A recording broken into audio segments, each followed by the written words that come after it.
Hello, good evening, everybody, and welcome to Adventures in Asteri.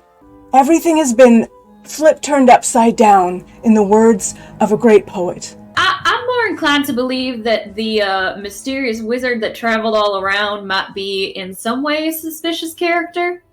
Perhaps the efforts of my end. She kind of tentatively looks over her shoulders at the group as they're walking away. Companions might be able to at least find you some peace. I don't know how we're gonna proceed without a fight. That's exactly why I'm here. Yeah, the little one's thirsty for some skull cracking. Bill is worried about, for now, doing something fucking stupid again. Aww. So then we're loaded, but we're looking like, eye on the guy. Where's for now? Eye on the guy. We're just gonna stick with the Warlock special. She sees this zombie and not having this. This is not chill vibes. These are not good fall vibes at all. I see Bill's nose bleeding, I'm assuming. Yeah. And I'm gonna go, stop being hurt! And I'm gonna do Healing Word as my bonus action. So you grow and your head brushes the ceiling. It's like, well, where's this going? Where's it going? MK is terrified. As he readjusts his new footing and kind of crouches a little bit so he doesn't bust through the ceiling. And he's just like, oh, four.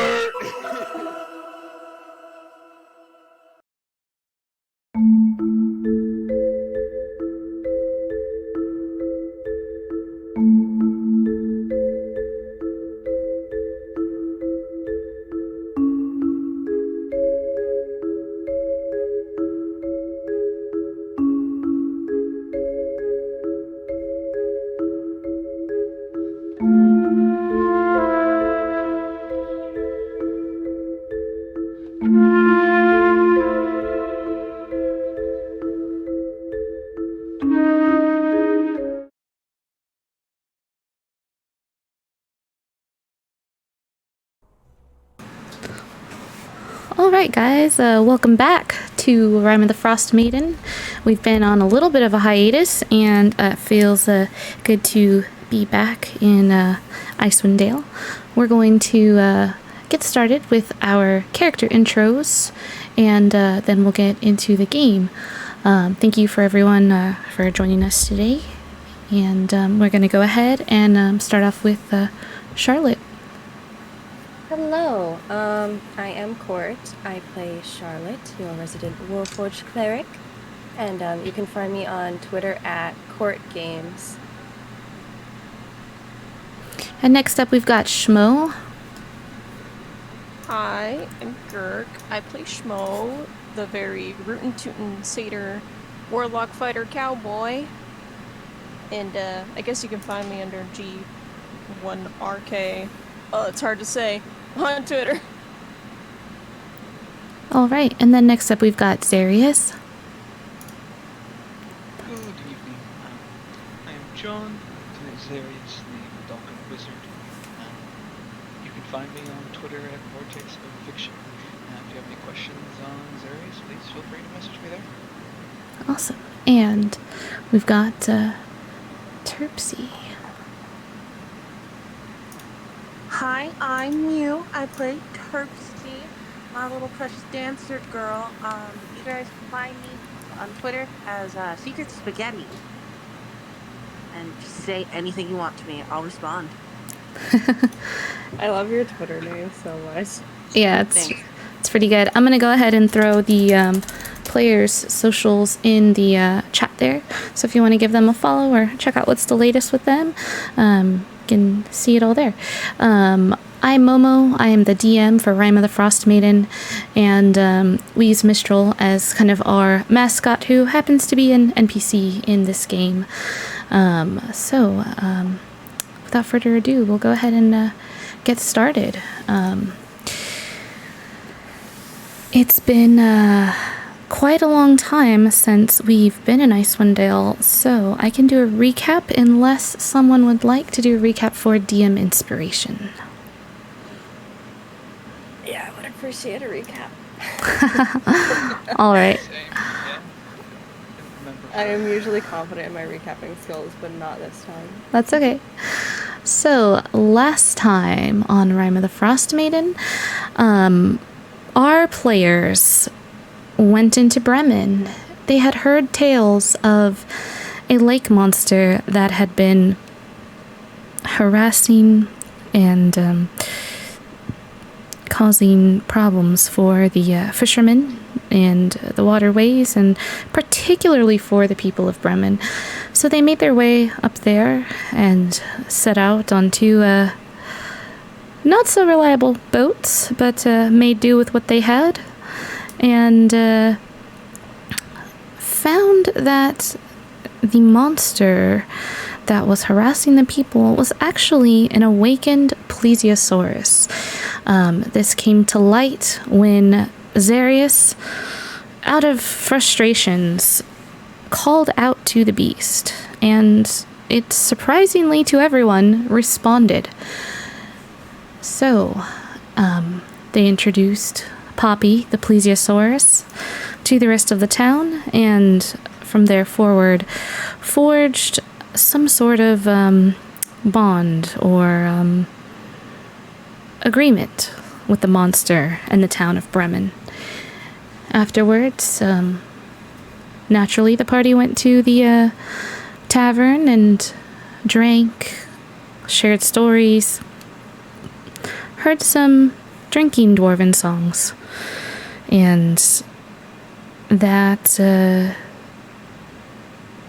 triggered some memories for Charlotte, our warforged cleric.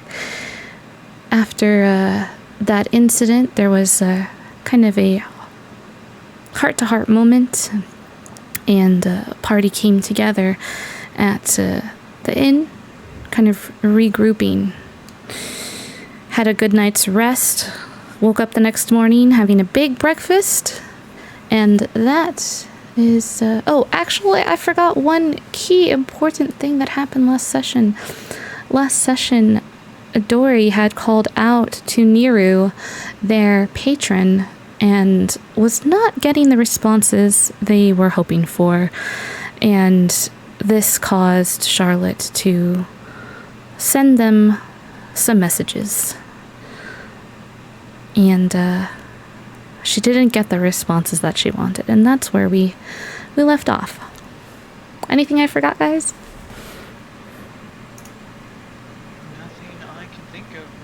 I think we're all good. Alright, so it is the morning time. The winds are picking up this morning. The snow is falling in Icewind Dale. What would you guys like to do?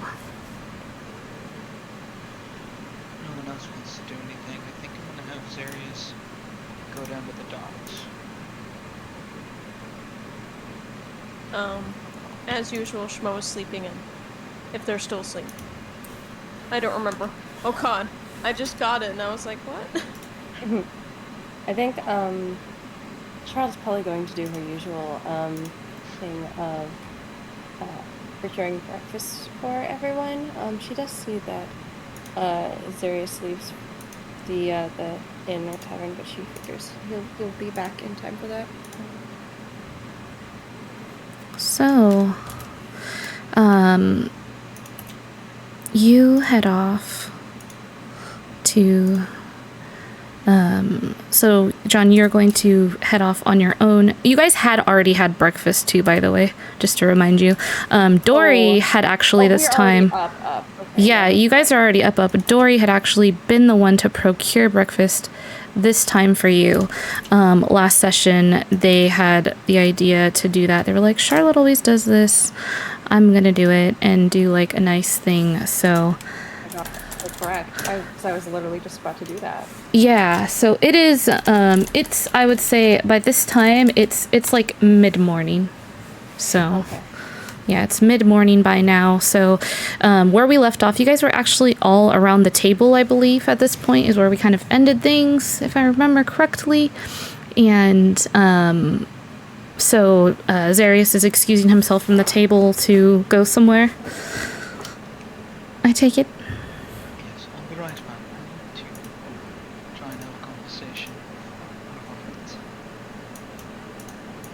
something you need help with, or... Certainly use your insight if you're available.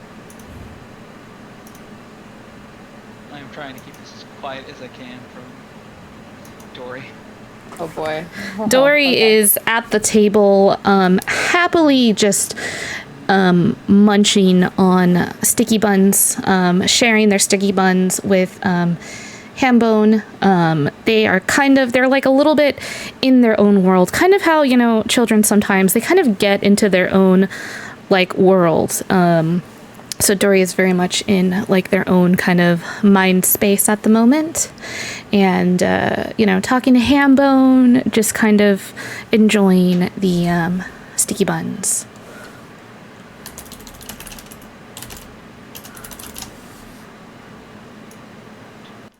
I'll beckon over to Charlotte and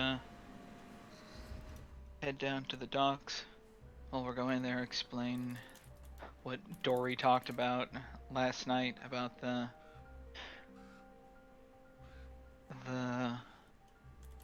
relationship Niru has with this constantly reincarnating person, and my fears that they might be the reincarnated person. Okay. All right. So,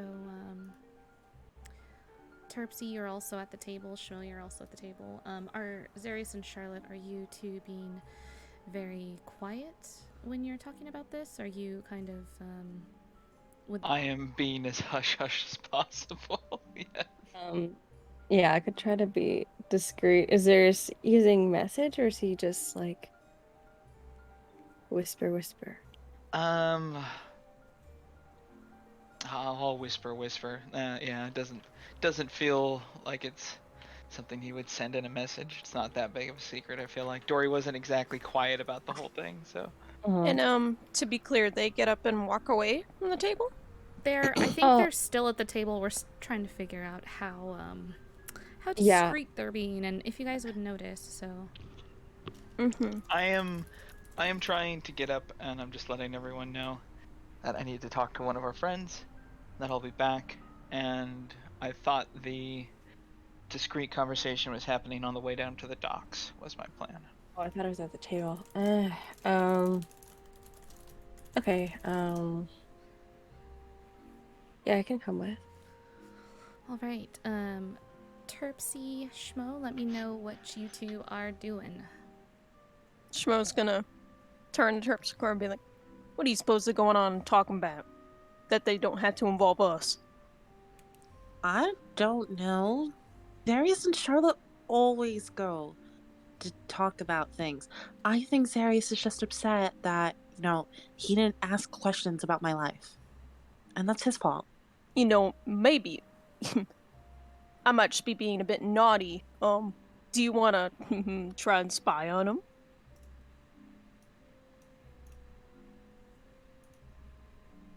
I never thought that we could do that. I'm not opposed. Yeah, let's go spy on them. Okay, they're gonna go ahead and spy on them, I guess. All right. So you have two options, Zarius and Charlotte. You guys have two options for where you'd like to go. You said you were going to the docks. Now, are you going specifically to the docks where you came back from seeing Poppy, or are you going out to kind of the water's edge where there's not really a dock, but it's just kind of more a little bit of wilderness and water's edge? I will go wherever there is less people is my plan. Gotcha. Like if the dock where we met Poppy has dwarves hanging out, or that really ornery dwarven gentleman who we rented the boats from. That was a dick. Yeah, so if you do go to the docks, you will be running into those folks likely. So if you are trying to be more secretive, more away from prying eyes, I would most definitely say you'd be wanting to go to the water's edge. Yeah, water's edge then, for sure. All right. Mistral comes along with you, Schmo, and Terpsy, just kind of following along. And we're gonna go ahead and go to the water's edge. Let me get our tokens here. As you guys, Terpsy and Schmo, as you guys get up to go follow after,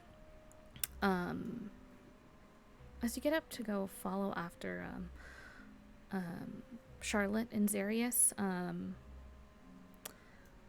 Sefik, who is also at the table, he lets you both know that he's gonna stay here at the inn and kind of watch over Dory. He kind of motions to you guys with his hands, like, to go along, and he kind of silently motions to Dory and kind of hinting at that he'll watch over Dory here, as they still seem to be in their kind of own world. We forgot about the child. It's fine. I mean, I assumed that the rest of the party was gonna be with Dor. That was my mistake. No, that's it. Sefik is staying behind, and he kind of motions off for Schmo, Terpsy, and Mistral to head off. Like he's got things covered here, basically. Mm-hmm. And so you guys set off. How soon after Charlotte and Zarius leave are you two going to be kind of trailing them? Shoot. Are you gonna leave like right after, or wait a bit? Wait, because we had that conversation, so probably about a minute. Okay. So you guys go right away after. And are you just kind of following them? You trying to be stealthy about it? Describe to me kind of what you guys are doing in trying to follow these two. Well, I think Schmo's just kind of like, because he's a big guy, I think he's trying to kind of hide somewhat behind like objects if they pass by him, and just walk as slow and as quiet as he can without losing them. Okay. Terpsy's definitely being real stealthy. Okay, so let's do this. We're gonna go ahead and I'll have stealth checks from the both of you, as well as from Mistral.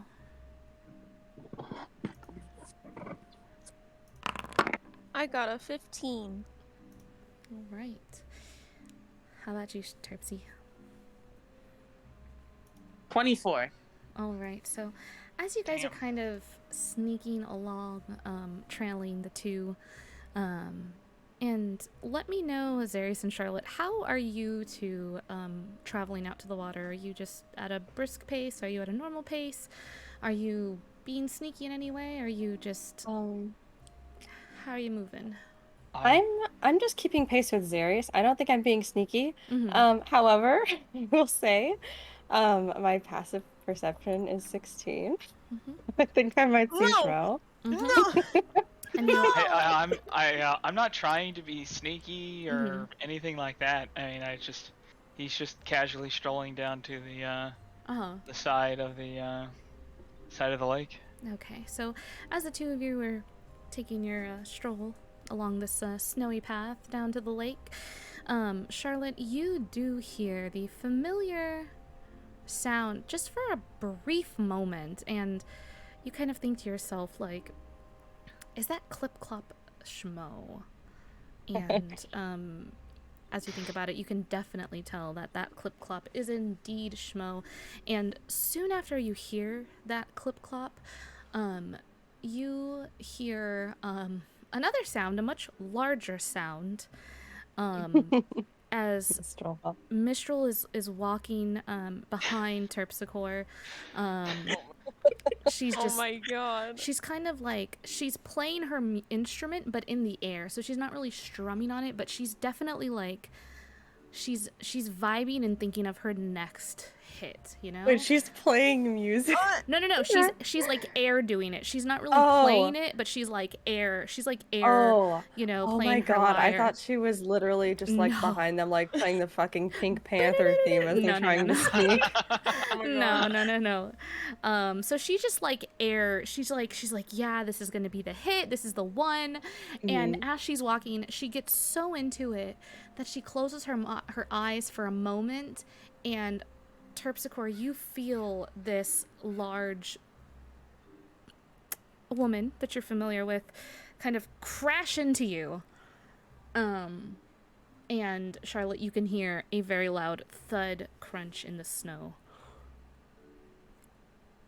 Charlotte's expression goes from like a playful eye roll, like, oh, Shmo is following us, of course. We couldn't get a moment alone. And then goes from that to like just sheer alarm as she hears like this like dong of Mistral behind her, and she kind of like whips her head around and stops. As soon as you whip your I'm sorry. That's As soon as you whip your head around, Schmo's gonna try and fucking dive into like at least a snow heap to try and hide, but he's probably not gonna be able to do it. Roll me a stealth check on that, Schmo.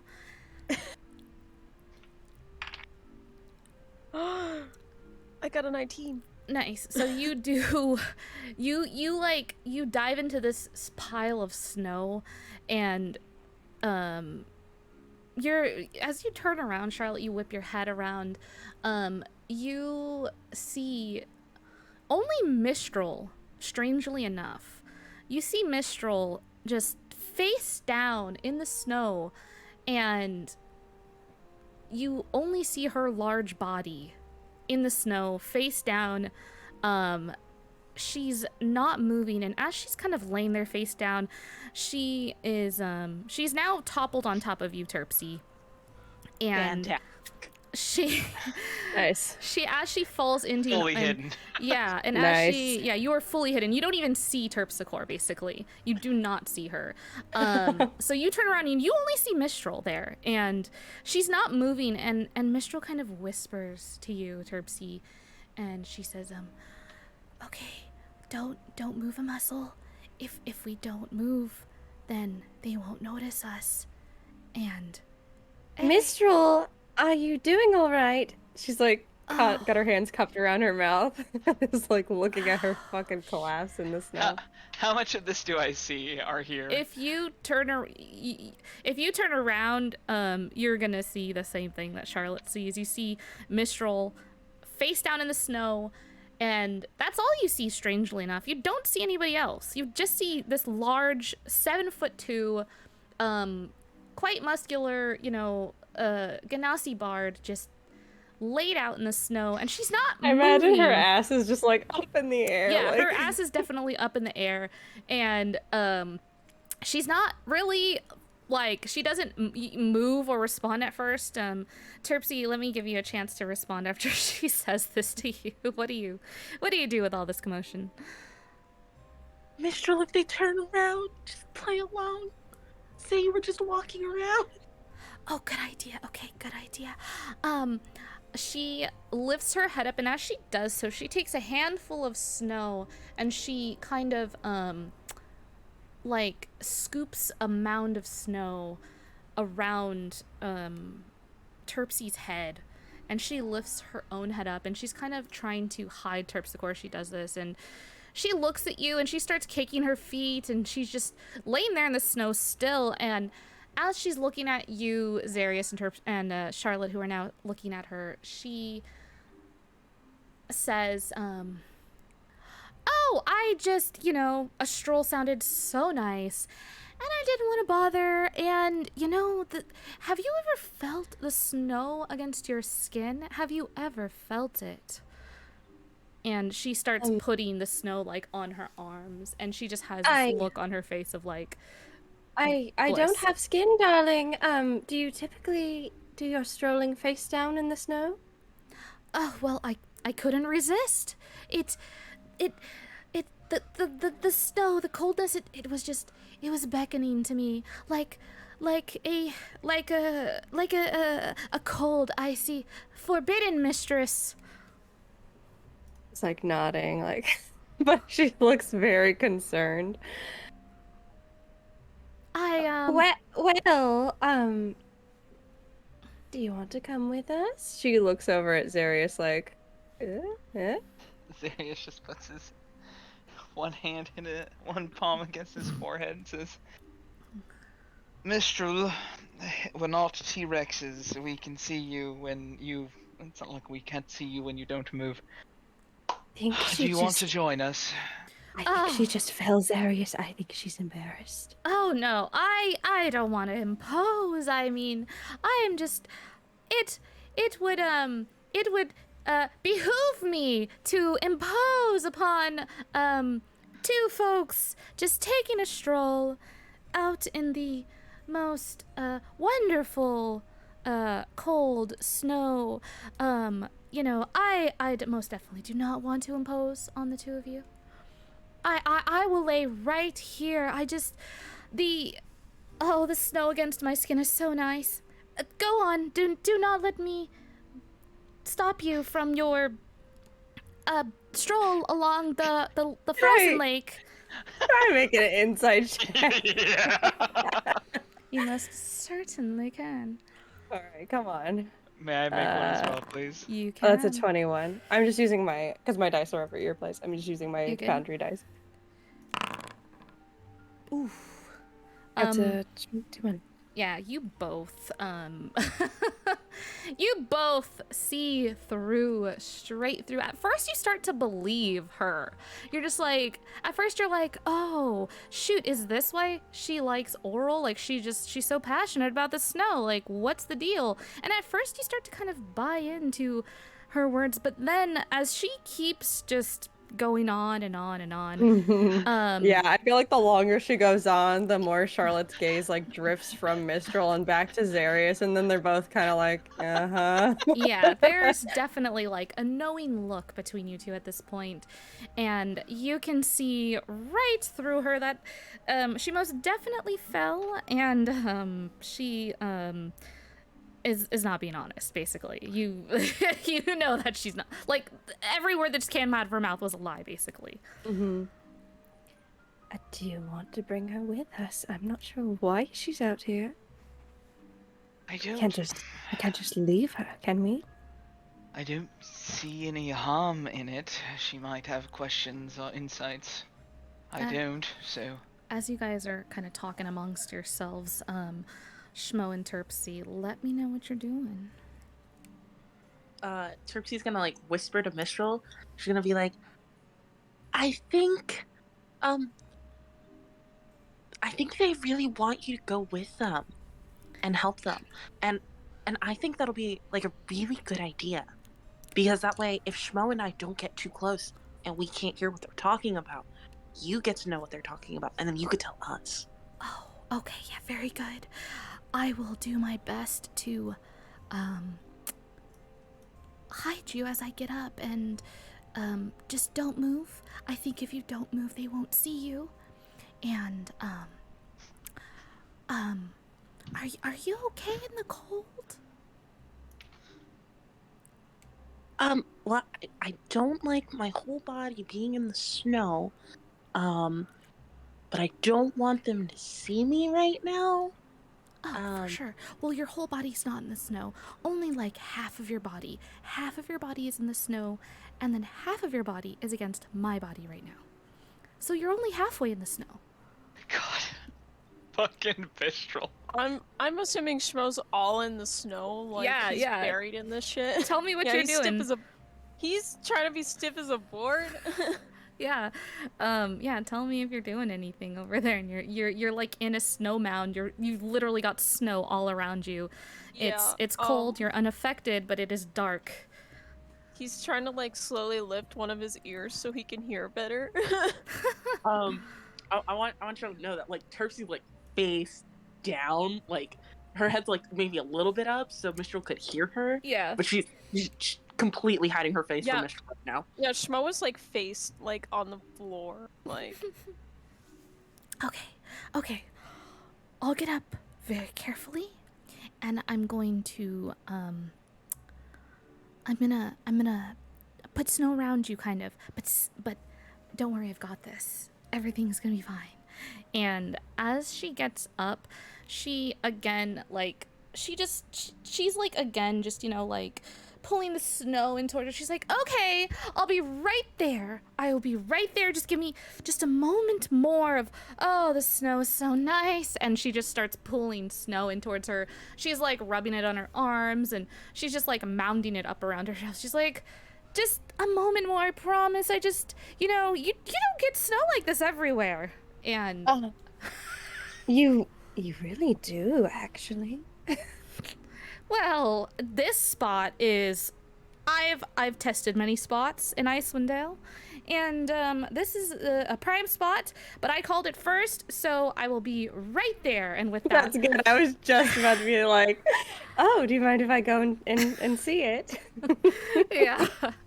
Just don't even think about it. I've reserved it. I'm probably gonna come back to it later. It was just, I was inspired. My next hit, and with that, she gets up, and I'm gonna, like, roll a sleight of hand for her to see how sneakily she's able to do that. Oh, look at her go! She gets up, and she sets off and joins the two of you. You got a third wheel. God. Gee, I wonder why all of our teammates have a cold all of a sudden. I mean, most of us are like resistant to cold stuff, right? Yeah, a lot of you guys Rosarius. Yeah, a lot of you guys are. I don't think Terpsy is. Is Terpsy? Not. No. No. Oh, she's buried in the snow right now. Awesome. But you guys are in your cold weather gear. Like, you guys... Yeah, true. I'm assuming you guys don't, like, leave the building without putting on your cold weather gear. I'm thinking. Small always has his shirt off. Yeah. Because he's, like, cold resistant, so... Yeah. Yeah. Both of the staters are. I can't hide it. She joins you, Zarius, and Charlotte, and she comes up and gets right in the middle of you two, puts one arm around each of you, and shall we? That is an interesting one arm up and one arm way down. Yeah, she's like at a sideways, and shall we get to this walk? Where are we going? And she tries to kind of like pull you guys along as she takes a step. Like, do you resist it? Do you take the step with her? I'll stop it. Mistral, we're going to the water's edge. This is hopefully going to be a fairly serious conversation. Just as fair warning. Serious, got it. Okay. She kind of puts a hand over her face, and like her jovial expression changes as her hand kind of comes down, and you see her have a very serious look on her face, which is kind of strange because that's not usually the look that she's got. She's like, okay, understood. Sirius is probably legitimately surprised she can pull off a serious face. I didn't know she could do serious. Oh, I can do it all. You are an entertainer. All right. Let us be on our way then. And she goes off with you two. Let me know. So these two, or these three actually, because you guys are a little threesome now. You three take off. And not like that, like you're a trio, 3 musketeers. Oh my goodness. Red Rover, they sent Mistral over, and we've got the dynamic trio making their way to the water's edge. Schmo and Terpsy, let me know what you're doing. They've got their backs turned to you. Once they've like set off, like walking, and they look like pretty, like not super far that we won't be able to follow them, but like far enough. Terpsy like gets up and goes to the like heap where Schmo is to try and get him out. His voice is all muffled. Where are they out? Where are they gone? Yes, Schmo, they're gone. Mistral went with them, but if we don't leave soon, we might lose them. Hooey! And he sticks his head out of the snow. How loud was that? Hooey! Oh my god. Probably loud. In the distance. Oh, you tell me how loud it was. Yeah, it was probably loud. He's not screaming. Yeah. He's probably just a good optimistic hooey, you know? There's like a soft, it almost sounds like a bird in the distance. Yeah, it sounds like a bird. Oh, sorry, my bad. Alright, yeah, let's get going. Okay. We can do this. And when you look at Terpsichore's red. Are you okay, Terpsichore? It's not important right now. We'll get to that later. It's pretty important, but okay, we'll handle it later. Let me know if you're in pain or if you're dying. I could carry you. It's not pain. It's not pain. Okay. I don't know if that's good or not, but you just let me know. I got your back. Yeah, it'll be fine. It'll be fine. Okay, he's gonna get his stupid dumbass up and start trying to be a sneaky guy again. All right, Zarius and Charlotte, go ahead and move your tokens to where you're going. I'm following Zarius. I don't know why I'm in front. Okay. Yeah, I'm just heading down. Okay. So pretty. Mistral's like, she stays in the middle of you guys. She's just, she cannot read the room, or perhaps she can read the room and she just is like on her own thing, and she's just like, yeah, the three of us, this is great. We're Also, having a blast. We can move our tokens, right? Yes, you guys can go ahead and move your tokens. Okay. It's so funny. We've seen that video with the third wheel friend, and it's like, do Steve. Yeah. God. Alright. I'm going to have Zarius sit down, in like a semi-meditative state of how he normally would do, like a ritual casting. Okay, is this where you guys are going? Yeah, I just want to be at the water's edge. Okay, cool. All right. And I am going to very quietly, I suppose, say, Neru, if you can hear me, we very much need to speak with you. Tori says, you are always listening. There is no response. Also, question. Sorry. No, you're good. Is this a rock? That over there, it's like the mountainside. So, like, technically, if we were to move over there, we could probably hug this wall and be somewhat covered, or no? Yeah, you'd be like peeking around the corner of it. Okay, Stro's gonna lean Terp's gonna be like, you wanna try sneak up against that wall right over there? That will, trigger a stealth check. Yeah, Shmo's gonna have Terpsichore go first. Yeah, you know, I think I can make it over there. I think I can make it over there. Yeah, I believe in you. Alright. Wow. Lay it on me. It's a 12. Oh my god. Are you walking over there? Are you running over there? How are you moving? She's gonna sprint. Go for it. What's your passive perception, Zarius? My passive perception is 16. All right. Same. You both.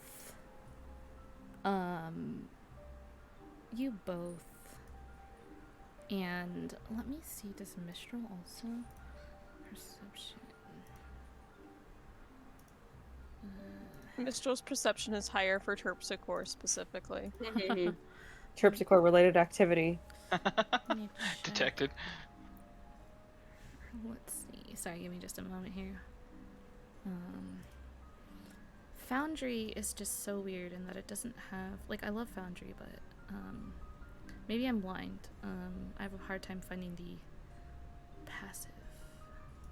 So I'm gonna take a look at it'll D&D just Beyond. be your, it's just 10 plus your wisdom mod plus your proficiency. Oh, so the three of you heard that. The three of you hear just swift, like running, just feet on the snow, with purpose, just like a flash of literally like the fastest run across the snow, and you hear the crunch under every step that's taken. Oh my I god. will immediately turn and stand up with a firebolt prepared. Who do I see? Charlotte just heaves a sigh and turns around. She Mistral tries to like not she tries to keep you guys facing forward, but she's not able to. Your heights are too different, and she heard it after you guys did, so you guys are able to turn around, and you catch like a zooming glimpse of Terpsichore. Like, you can clearly make it out, but it was like a zooming glimpse of her just bolting across the snow, like light on your feet, graceful as can be, but you just see her vanish behind the rocks. Come on up, dear. I heard you. Did you guys hear something? There's probably like a deer or something out there. Have you ever pet a deer? They're so cute. Ella just tries to, but probably can't reach, like, put a hand on Mistral's shoulder. She puts a hand on, like, her back and just gives her a very meaningful look. Did you come out here alone?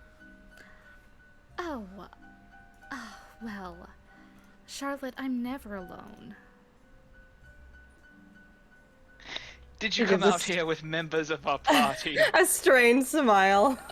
Mistral, who are currently trying to hide and not doing a very good job of it. I am never alone. I always have. I mean, none of us are ever really alone out here in Icewind Dale. The goddess Oral, she is above all of us, and she is with us all the time. And my dad, I'm pretty sure he is also kind of with me all the time, in a sense, you know. So I never walk alone. She grins widely at the both of you. All right, if no one's around, absolutely no one is here to listen. She kind of smiles at Xeris and is going to, like, turn around again. Question: are they distracted because are they like? Did they all like look over in that direction? Yeah, Charlotte turned around, like, towards it. Okay, question. Is there anything besides, are there any like large heaps of snow around? Nope. He's gonna jump into another pile. Nope. Yeah. You've got the tree that you're kind of, it's like a low shrubbery kind of tree deal that you're hidden behind, and you've got Terpsy across the way. You guys can definitely make eye contact with one another. You're both hidden, and you can definitely see each other. Is there any exchanges, looks, you know, going on here in this exchange of you two are literally across from each other at 25, whatever, 30 feet. Shmo's making a panicked, like, what the fuck face, and, like, kind of, like, motioning over to them, like, what do we do? They almost got you kind of face. Terpsy just gives him a thumbs up. Oh my god. Let's, hold on, I'm gonna roll real quick for fun and see if Shmo can interpret this thumbs up as something other than... I think I'm just gonna roll an insight. Wow. God. This is just for fun. What? It's a 5. He's gonna take that thumbs up as like a go up there, they're distracted kind of thing, and he's gonna start moving up here. Oh my god. He's like knelt down close to the fucking earth, trying to be quiet and like hide in their blind spot. Right behind them. A blind spot? If they have a blind spot.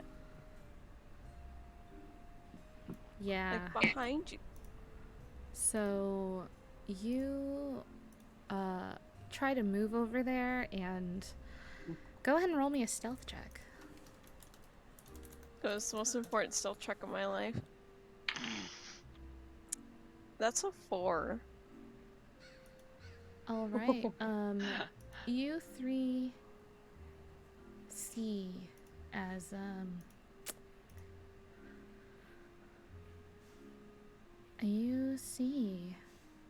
as Schmo is like moving very stealthily, but you can clearly see like his tippy-toed hoof movement through the snow as he's trying his best to move through the snow quietly, sneakily, but it's you can see him very, very, very, very, very clearly.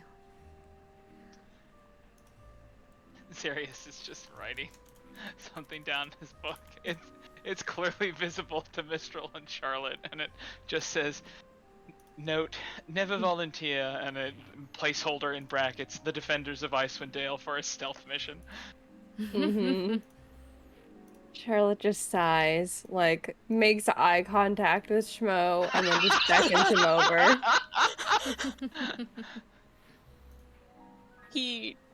You see all this, Schmo. They're staring right at you.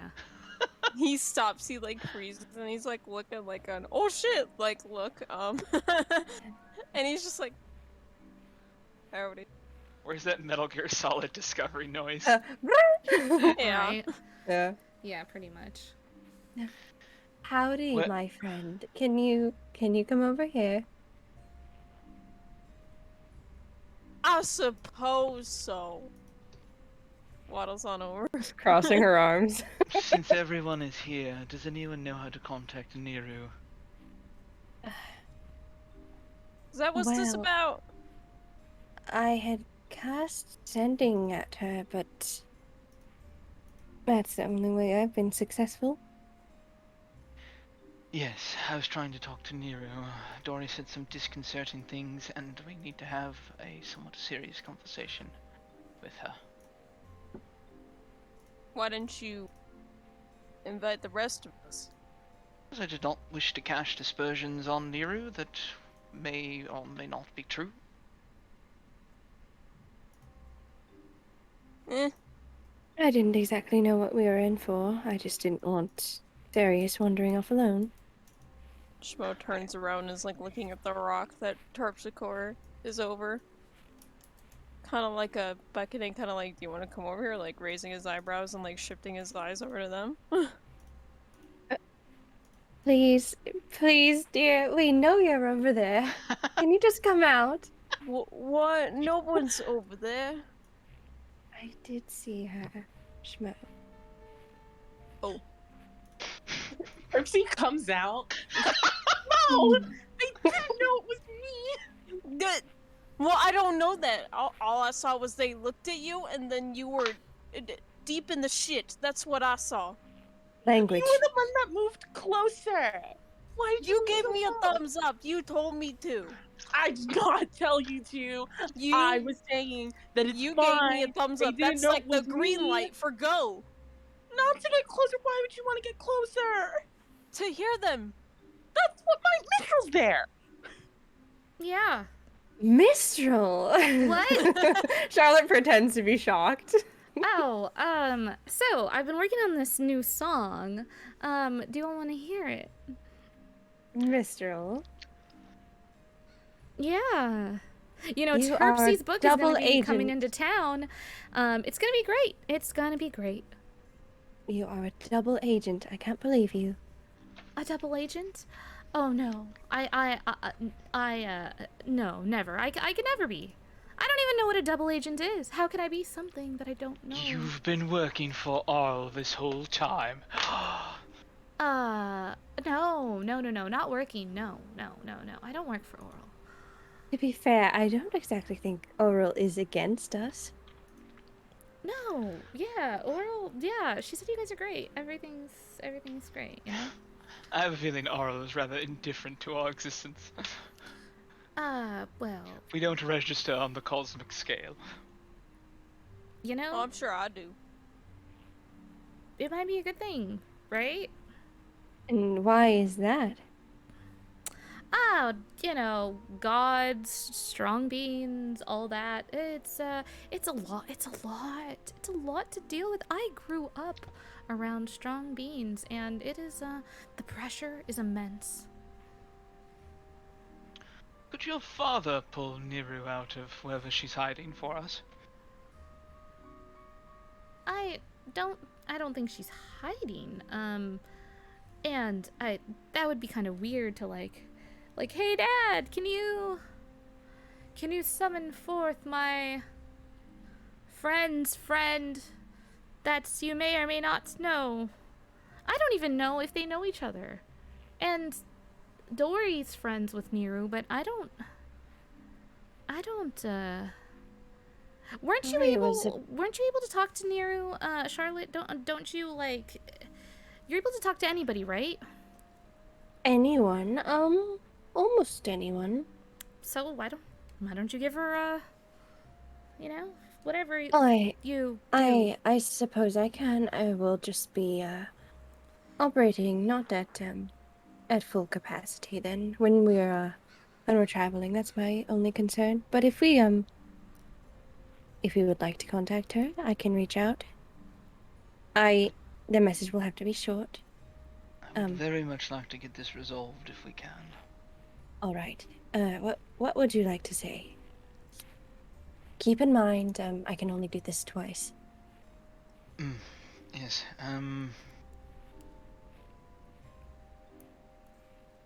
Niru, Dora has said some disconcerting things regarding a reincarnation.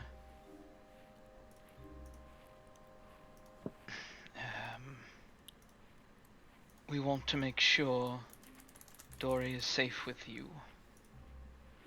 I think that's 24. Very good. She'll reach out and try and cast Sending towards Nero, and with those exact words. All right. You cast Sending, and as you do so, you start to see a soft blue glow coming from the water. You don't get a response.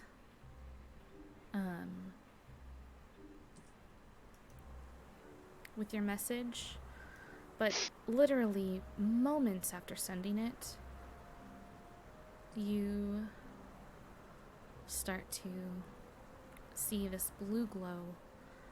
You all see it, and it starts to grow more and more and more intense. As the blue glow grows more intense, the water kind of instinctively goes for her warhammer. The water. What was that? Do we recognize the glow? Like, does it look like something we've seen before or not? Yeah, it's very similar to the blue glow that you've seen when Niru has made her presence known before. And Got it. as this glow starts to intensify, you see a figure start to form into the water.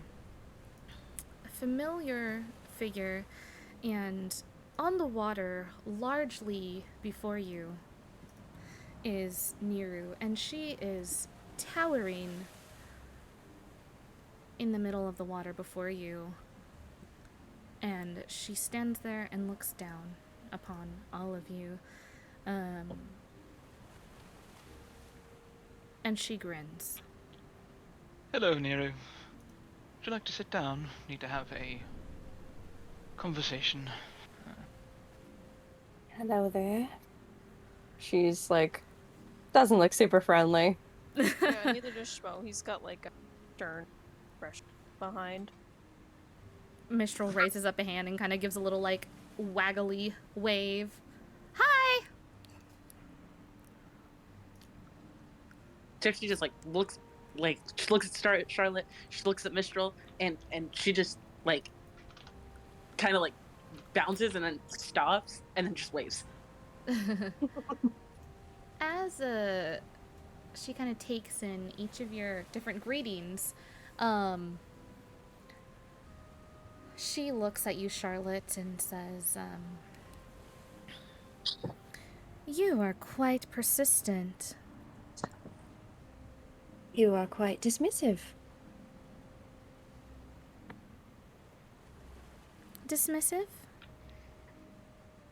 And she kind of raises an eyebrow at you. Yes. Does that come as a shock to you? I am far from dismissive. I've been... Well, at the very least, I appreciate you showing up here when I've called you. We have some things to discuss. Well, then let's discuss them. And she sits down on the water's edge, still in her very large form. The vibe this time that she gives off is very different from the vibe that she's given off when Dory's been present. When Dory's been present, she's been very cheery, jovial, carefree, and the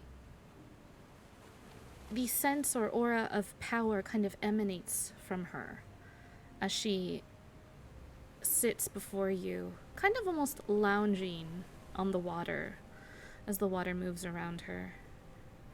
And her usually cheery face looks quite serious.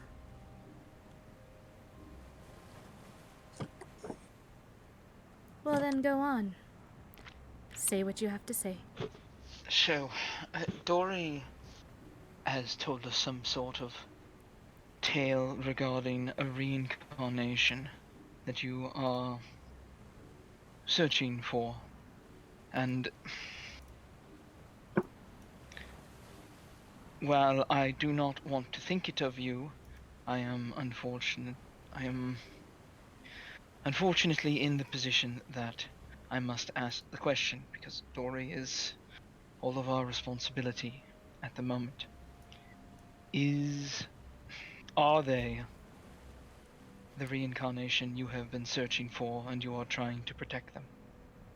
As you say this, as you start to speak, her gaze kind of quickly, snaps your way, very sharply.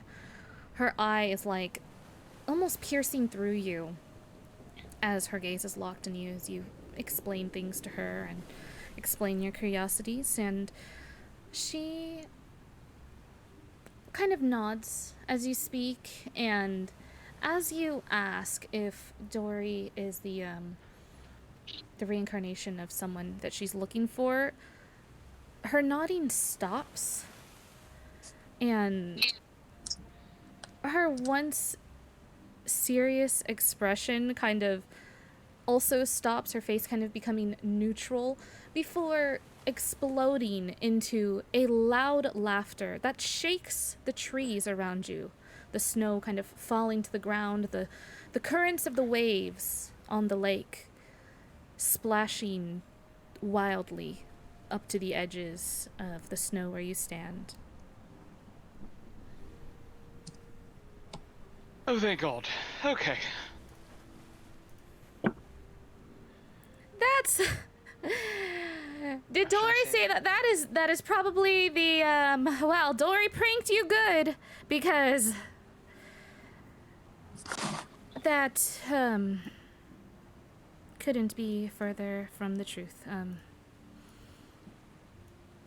I insight check that? Is she trying Yeah, to I wanna- deny that Dory is the reincarnated individual, or is she trying to deny that she's looking for a reincarnated individual? Tell me what your insight. What are you trying to determine from the insight check? You can all make insight checks, but tell me what you would like to, what you're trying to insight her for.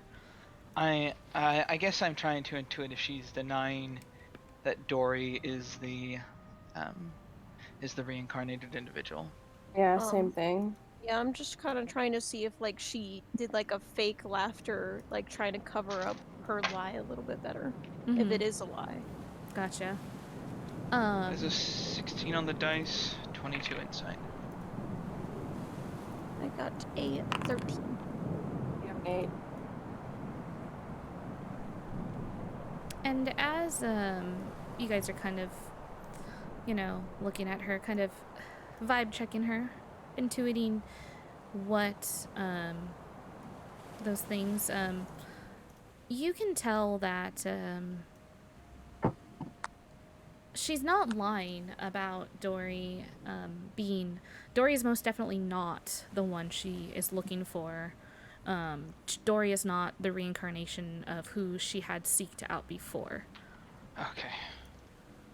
And she finds it hilarious that you guys thought that. Her laughter at you was like almost like someone laughing at someone who like asked Took something too seriously, basically. Not even that, like asked something that they thought was like so stupid, like where did you even get that? They're just like she's like amazed. She's just like, well, that's the most amazingly stupid thing I've ever heard, and it causes her to just burst out into laughter basically. She's just like, wow, that's wild. Like Dory got you good. If that's what Dory told you all. Yeah, Schmo's angrily crinkling his nose a little bit. That comes with an inordinate amount of relief. Thank goodness it was a prank. Any other questions you have for me? I have a lot of work to do. Yes, are the children from the cult doing alright? I have not seen them. They are doing well. They need so much. It's a lot of work. That is the nature of children. Have you taken many contractees before?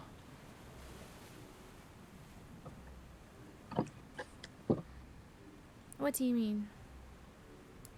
You have lent Dory your power, and Bert, and...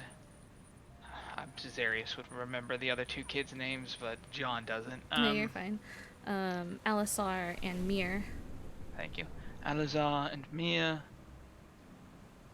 Is this something you are in the habit of doing? I have never seen someone so giving in the type of patronee relationship that you have with Dory. Oh, well, it's a give and a take for sure. No one takes or gives. No one gives without taking. Everything is a two-way street. What are you taking from Dory?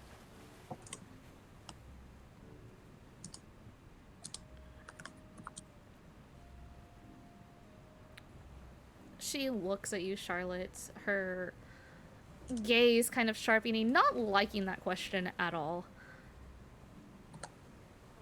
Charlotte looks very intense. Well, Dory's a bit of a special case. You could say that I took Dory away from their family. Dory helps sustain me. Sustain you how?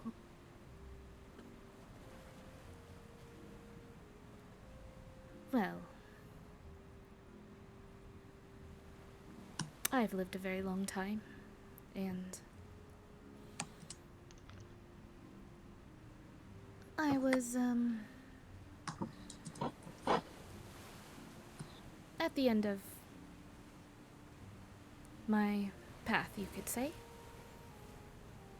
I had accepted that, and I had gone somewhere meaningful to drift away. To end this. Merrids can die? Everything can die, Sarius. Oh yes, everything can die. This is true, but some things do not die very easily. You still haven't answered my question. What you're taking from Dory? The connection between Dory and I allows me to further exist. It's less of taking, well, I guess you could say I am taking something. I am taking Dory's belief. Dory believes in me. Dory believes in me so strongly. And the energy that Dory puts into me helps to keep me around. So the only thing that you're taking from Dory is their friendship, relationship? What is this? It's patronship, I suppose. Zarius is writing this down furiously. You got it? Oh, go ahead.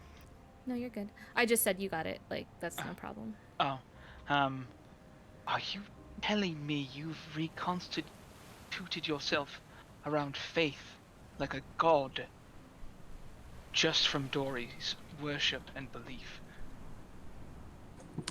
Our friendship is immeasurably strong.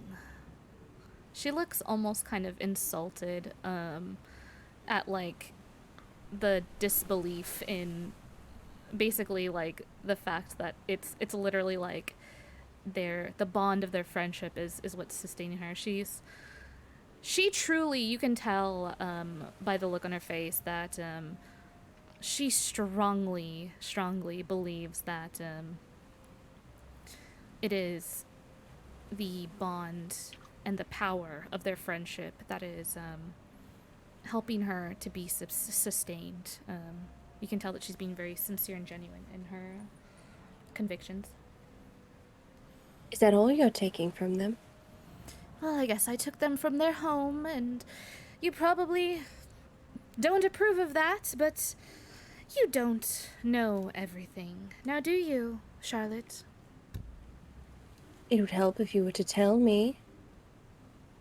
I only know as far as you tell me.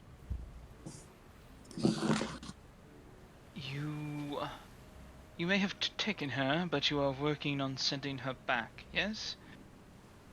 I can send them back anytime they want to go back, or anytime I want to send them back. I can do it in the blink of an eye. The device we helped manufacture with the crystal is done then? That is a messaging device. And she throws a stone over to the edge of the shore. Reach down and pick it up. What is it? It's like black and glittery. It's a very, very, very beautiful stone.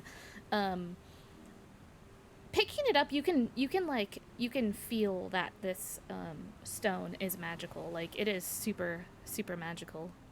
It's not a regular stone. And you can kind of sense that just by touching it. It's quite impressive. Mm. Niru, this is something you should give Dory. Oh no. Dory's is right here. And she holds up in her other hand. She shows you another stone that's identical. Shouldn't you be giving this to someone else then? Are they not a pair? They are a pair, and one stone is to be given to Dory, and the other stone is to be given to Dory's family. Excellent. She'll be able to get guidance from her parents, then, and not people that don't know them as well. Who doesn't know them very well? I don't. I don't know how a satyr should be raised. I don't know anything about if they should be stopped from adventuring. I don't have any answers for that. What does Dory want? What children want is not always what is best for them, yes? That is the point of having a guardian. Although they are children, they still know what they want. Are they not their own being to make their own choices and do as they please? Who are you to stop them? I am a member of a race that is an adult, and I know that children are not to be put in danger. You do not gamble with your future. I am only allowing Dory danger because we have no other choice, because it is the best option in such a dangerous place. If I could, she would excuse me, they would be able to come to maturation at their own pace, be introduced to danger and what that means at a much slower rate, as I was. It is not right that they have to kill. They don't have to kill. I've already told them that. She looks. When was this? She looks to you, Charlotte. Well, Dory was left to their own devices and had sought refuge into their ring, and we had a chat and hung out a little bit, and Dory expressed that they didn't want to kill anybody, and so I gave them a choice. I gave them the power, the strength to make that choice. Even if a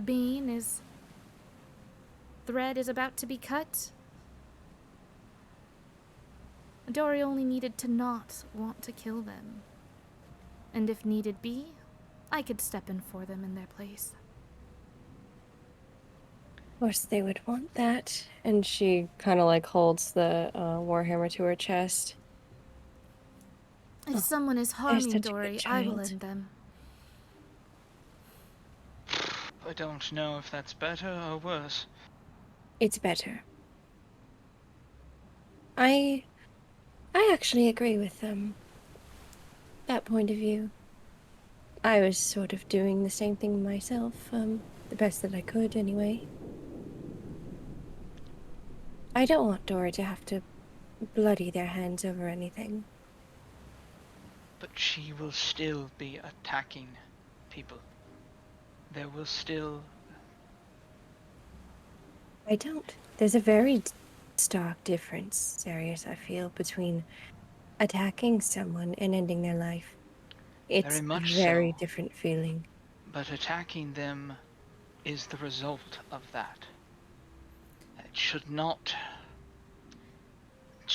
come without the guilt and the weight and the understanding of what you are about So if I attack you, you shouldn't attack me back? Is that what you're saying? I am doing what I can to preserve their innocence, Sarius. The exact opposite, Nero. Oh, sorry. One at a time, please. Continue, please, Charlotte. That's all.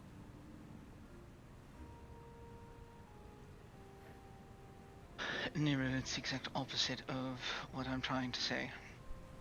If someone attacks you and they have no intent of stopping, then death may be the only way to save oneself. But you should still understand the weight of that decision, giving them carte blanche to attack and not having to face the consequences. I don't know what's better or what's worse. I wish they didn't have to make that choice, but that does not seem possible. No, they don't have to make that choice, and... You know, perhaps... She looks, at you, Charlotte, and... She kind of, like, looks to, like, the whole group, just kind of, like, looking everyone, like, kind of, like, up and down, like, almost kind of, like, sizing you guys up.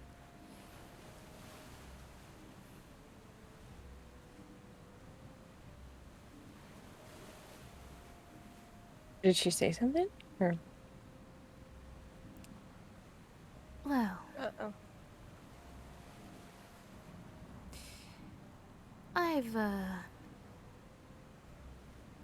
I've done what I need to do.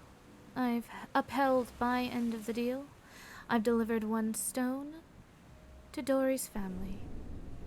And I shall deliver the other stone to Dory. And you won't have to worry about me ever again. What are you talking about? For now, at least. Should Dory want to come back, surely they can. Just wish it, and back they will be.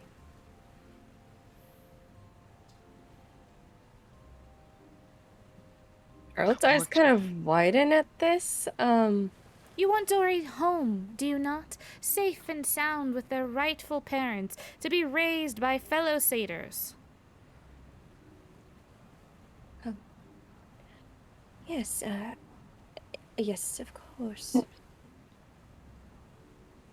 Think so, yes. You make it sound like a threat. No, not a threat.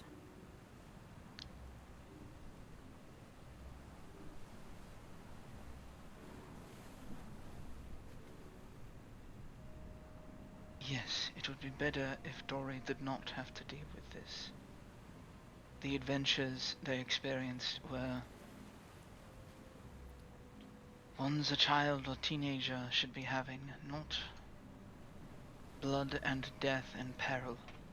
Would you, should you not give this to their family then? That's, Why would I give that to their family? I mean, I already did, but if they're to go home, they can just run up to their mother or their father and speak with them directly. Why would they need a stone to do it? I think you all would be needing the stone to do it. And she looks at you guys, like, almost in pity, like, with a pitiful look on her face. Are you taking them back? You are all so fickle. Take Dory back home. Don't take them back home. Telling me what to do. You know, you lot are very lucky that I am such a nice individual. Neru. You're the one who's fickle. I'm fickle. Please enlighten me. You're Did not you not fickle, but see- go ahead. Did you not see how upset Dory was when they were trying to reach out to you? They had to get me to step in for them to ask on their behalf. And I barely know you. You clearly don't like me. I'm indifferent towards you. I'm sure you are. You seem not to realize how important you are to Dory. To just cast them aside like that. You had them quite a lot, you know. So I can be in 2 places at once, is that what you think? Or perhaps 3 places at once, so perhaps I should also be with Bert as well. But he's a grown man, I sure hope that he can wipe his own ass. Well, looks This has really nothing angry. to do with Bert. This has everything to do with Dory, as you've told me. They apparently saved your life. You should owe them a great deal. At least you should owe them a conversation. Or if you can't speak in the moment, just something. They're a child. And so are Mir and Elisar. And they do not come from a place with magic. They come from this place, this cold, cruel place. And they have no one in the world. And I am doing my best for them. They don't have what Dory has. They don't have a Charlotte. They don't have a Zarius, a Schmo, or a Terpsichore.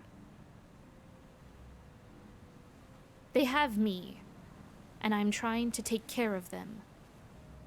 And I let Dory know that I'm around. In the best way that I can, but I think you severely misunderstand my capabilities. To think that I can be in 2 places at once.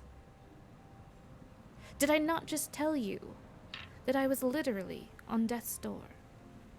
I was barely able to bring Dory and I to this place. Had I stayed in the Feywild, I surely would have perished. You're right. Perhaps I did underestimate you. All I know is that you, at the very least, owe Dory some love. They love you quite a bit. Dory may have me, but I can't do everything you can.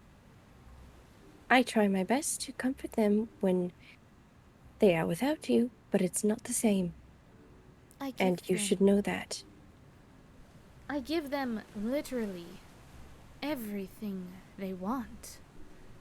They want a sending stone to speak with their parents. They want protection for their friends. They want more members of the best friend club. Not about material things. Do you know that when Dory was reaching out to me, that I had my hands full with Mir and Alisar? I'm trying to teach them to be self-sufficient. We were out in the wilds, right outside of town. And had I left them, they would not be breathing this day. Is that what you want? I want you to think about who gave you those patrons in the first place. That's all. And I do. And I am forever grateful to Dory for it. Though I was ready to die. The look on that child's face. It broke my heart to think what may happen to them. Have they show up to this river where we would play and hang out? What look they would have of pain and anguish and disappointment to show up and I'm not there. It's a pain that I know very well. It's the same expression that I have to deal with when you aren't around.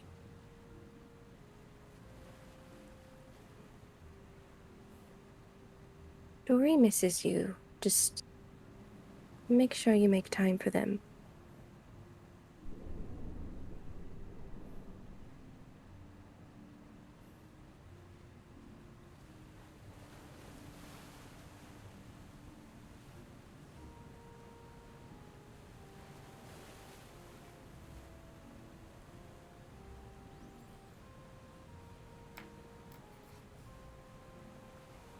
She's just kind of like laying there, kind of lounging still in the water.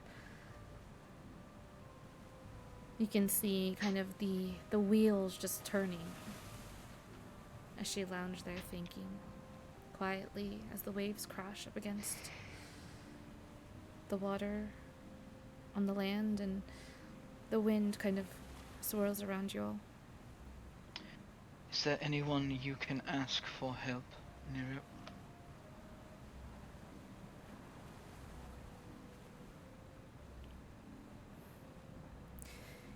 The only person, the only being that can help me is gone.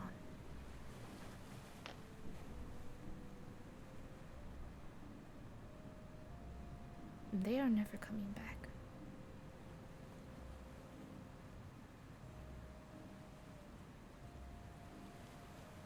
Are you talking about your patron?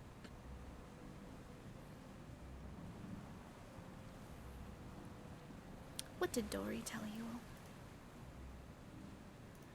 What did Dory really tell you? They simply told us that you were looking for a reincarnated individual. A ladron of some sort. And that was your main goal.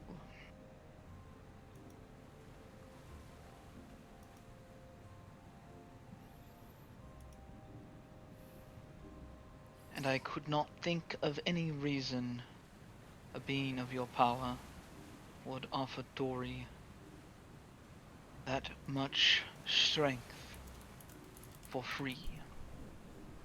But now that I know that they have somehow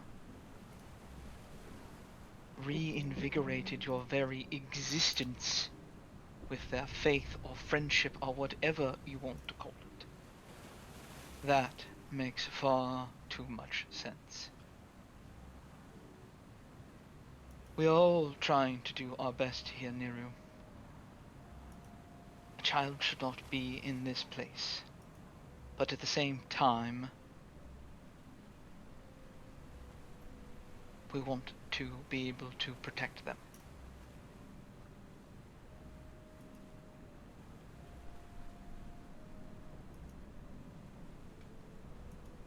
There is no easy decision of sending them back or keeping them here. In my mind, it would be better if they were with their family. But I will miss them at the same time. You can understand our reticence in just sending them back so suddenly, but if that is what is best for them, and I believe it is, and that is the decision I must support. She nods. Is there any sort of time dilation between here and the Fae? Time is a funny thing. I don't quite,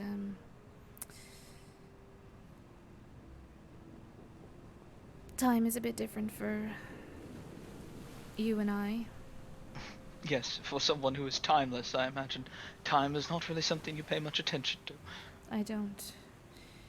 And my search for Velafera has been long done for many, many years. May I ask, what could possibly take something from a Marid, someone who has the ability to wish things into existence? Is that how you think it works? I know some of your magic, and I know it has a cost. But with your timelessness, there is not much that could be kept out of your reach. And I would know, what did this to you, so that I may prepare myself against it. What did this to me? Oh, well, I suppose love. Love did this to me. And I thought the same, that there wasn't anything that I couldn't do. That there wasn't anything that wasn't within my grasp. And it didn't matter if I had to wait a couple years, 100 years, it didn't matter. The time was of no consequence to me. Every so often, I would find Velafera in one form or another. Whether she be a man or a woman or whatever she wanted, really. Whether her outer form never played a part in things, and one way or another, I always found her. Or them. But it wasn't always so easy. They didn't always want to remember. And so sometimes I would wait even longer for the cycle to play out again. Try again. Relentlessly. Because the love that Velafera shared and I, it was timeless. It transcended the very construct of time. And it was something so magical that even there's much still that I don't understand. So then, what happened? Well, it's as Zarius said. I thought that everything was within my grasp, at the snap of the finger, at the whim of a wish. That I could have anything that I wanted at any time. And so, the last time that I saw Velifera. I tried to make it permanent. We tried to make it permanent. We tried to end this cycle. And just, I guess, stop time. Not really time itself, but You tried to make them immortal, or you tried to imprint your very existences together? yes,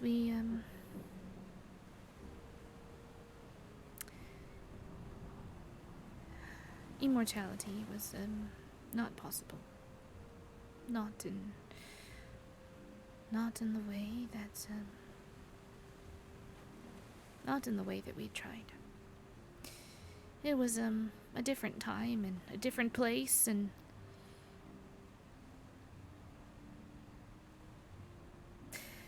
perhaps if I had, come to Icewind Dale much sooner, perhaps I would have had, access to other magics, technologies, whatever you want to call them.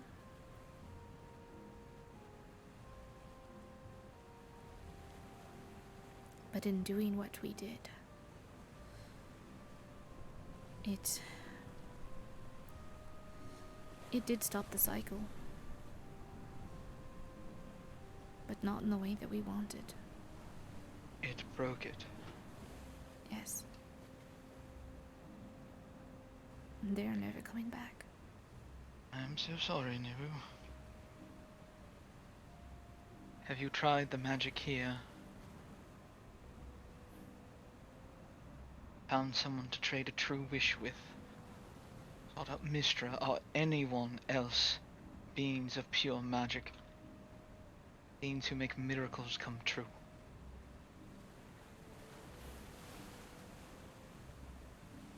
It's like I've said, Zarius. I gave up. I accepted my end. I made my peace with things. It took many 1,000 years. But You have done your best for Dory, yes, Neru? that day at the river, I was ready to go. But Dory dragged me back.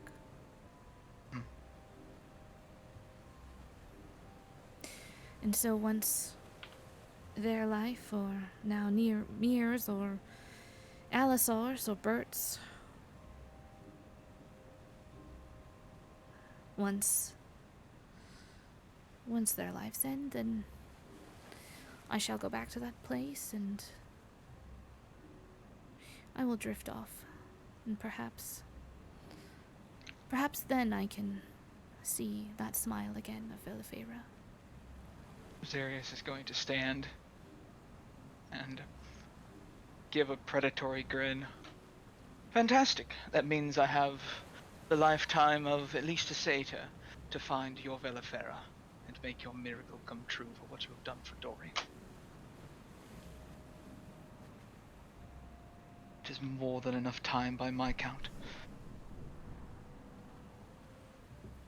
She looks at you in, like, silence and just, like, stupor. Like, the look on her face is just, like, the fucking confidence and audacity of this man before me is just... She's just like, all right, buddy. You know, that's basically, like, the look on her face. And she's just like she has no words. You know what the Netherese are, Neru. Yes. They are the greatest wizards of this or any age. And if I can find their research, I believe there will be an answer. If I find one, I will let you know. Well, I have no doubt that you will find what you're looking for with the Netherese, or... No one ever finds what they're looking for. Well, you will find something for sure. You will find something. And she kind of grins at you, Charlotte, when she says that.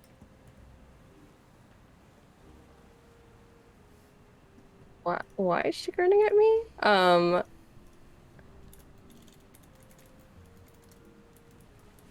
You're related to that, I think. Yeah. Could I make an insight check? Yeah, go ahead and make me insight check. It's like, this is a lot of meta knowledge that I'm not aware of. What kind of look are you giving her as she kind of grins at you, like...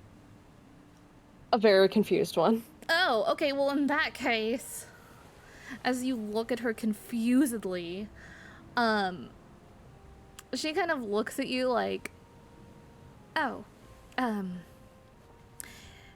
map on your cape, Yithrin, Necropolis, the enclaves of Netheril that used to soar across the sky over a millennium before the, you know.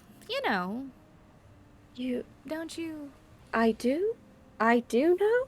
She just looks baffled at her like, you... Evidently, there's a lot that we, did not know about each other. Well, you do know that. I know of Yithrin. Yes. I know that it exists. I know that there are very powerful magics at work there. I do not know exactly what they are. Yithrin is, known as the Necropolis. It was the most spectacular enclaves of the Netheril. The Necropolis of Yithrin. It was like I said, a Netherese enclave. And Zarius here is seeking it out, and you conveniently have a map of it. Though it seems you are not sure why. You have really forgotten everything about yourself? Not everything. I have bits and pieces that come to me. But, well, I still have a lot of questions. I'm not sure. Oh, sorry, go ahead. Oh, fuck, I lost it. Fuck, sorry.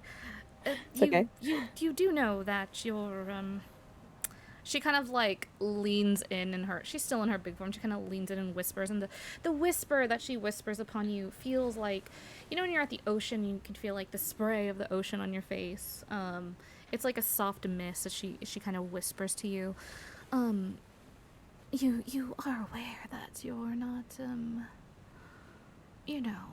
well, you were a dwarf once, and you're quite special now. Quite special. Kind of raises an eyebrow at her, like, how do you know that? What do you know about me? Well, it's like I said, had I known that this, and she, like, motions to you in, like, such a way, like, almost an impressed kind of way, like, motioning to you, in a very impressed way. Had I known that this, was a possibility ages ago, well, you are proof itself that this is the way to, go about things. Well, yes, she sort of looks down at herself. I suppose if you were to go this way, the only worry you would really have is rust, I suppose. And now see, rust, that is something that I can handle quite easily. You are being made of water, though, correct? Yes. Seems it would be difficult.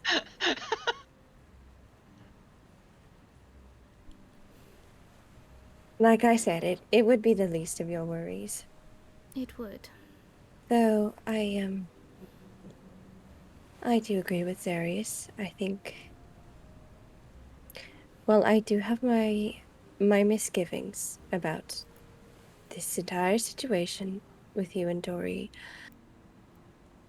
I don't want to discredit the happiness that you have given them, and I would like to repay it. If there is, well, any sort of avenue I could go down in order to figure out what has happened or find a way to reverse it, then I will. I do have some interesting new contacts as of late.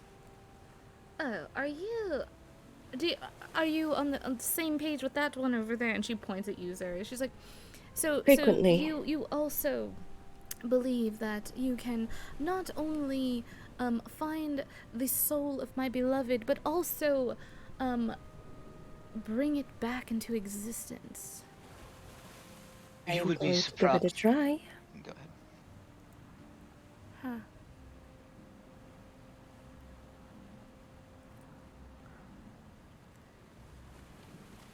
You would be surprised what the foolishness and confidence and bravado of the young can accomplish. Oh yes, very surprised. The young. Very surprised indeed. I'll have you know I'm only 75, thank you very much. He's practically Oh, I an was speaking of infant. myself. You are like a spring chicken. It's practically an infant.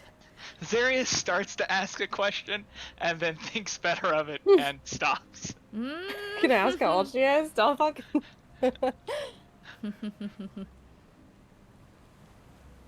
That is exactly what I was implying he was gonna do without thinking. Does She just puts a anybody finger up. else- She puts a finger up like, oh. Like, no. Does anybody else have any questions and they want to, or things they want to say to Neru? I know it's been super heavy on Zarius and Charlotte. Terpsy and Shmo. I guess I only have one thing in mind. Uh-huh. Sorry, it's been a while, so sorry if like the name is wrong. But basically Shmo is like, now that gets me thinking, do you happen to know anyone by the name of Moonstar? Moonstar? Yes. No, I keep my circle small. Shrugs her shoulders. Adron. Is it, some other married genie that you know? I don't know if they're a genie, but they're kind of like what you got going on with Dory in a sense, but with me. I see. Yeah, I don't.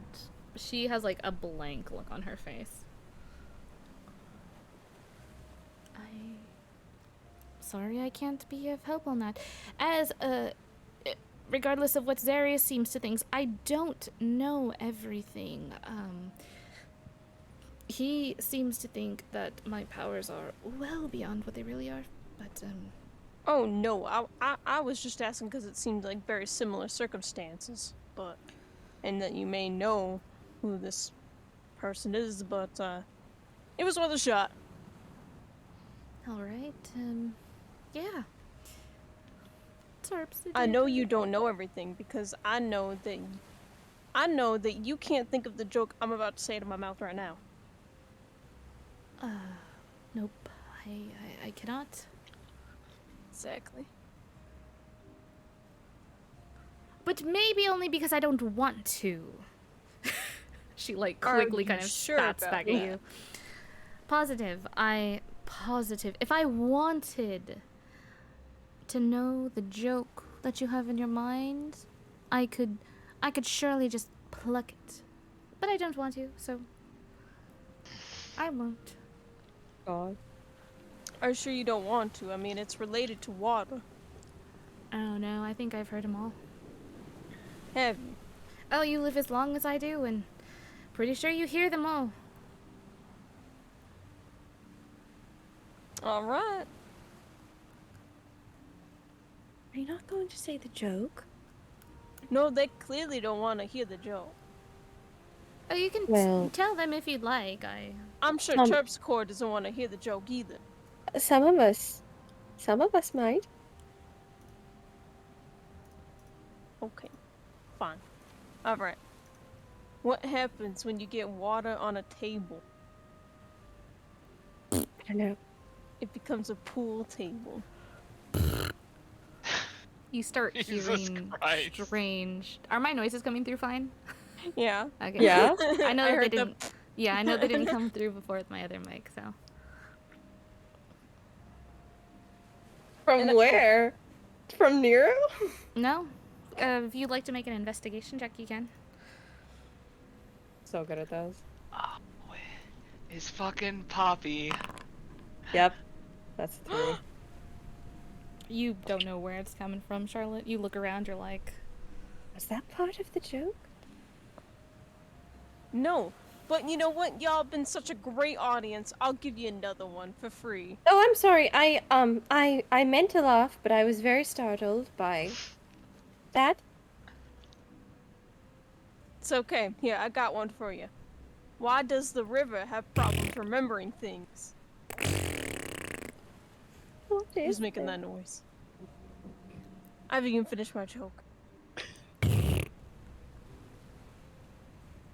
Getting angry. It's flattening his ears. Are You know. Are you doing that with your mouth as you're telling? Is that a part of the? No, Because if that's a part of it, that's definitely new. Never seen that before. No, I'm not doing that. No, I haven't even finished my joke. Okay, why did... Wait a second. Can I investigate to see where the noise is coming from? Yeah, you can. He's getting angry. He's like, I'm angry. That's a 12. You can tell that the noise is coming from what seems to be like on your person. Like it seems like it's coming from you. It's quite strange. I'm not making those noises, and I know that I didn't eat anything hearty today. Oh god damn it. Oh my god. I'm too afraid to finish the joke at this point. Stop that! He's patting around himself rapidly. You just like as you pat, you just feel the different items you have on you. This is the most bizarre joke routine I've ever experienced. This isn't a joke, I swear. Every time I talk. Seems to be some sort of... Say joke again. You want me to say the joke? No, just say the word. Joke. Joke. Okay. That seems to be what's causing it. What is it? I don't know what's happening. J-O-K-E. Okay.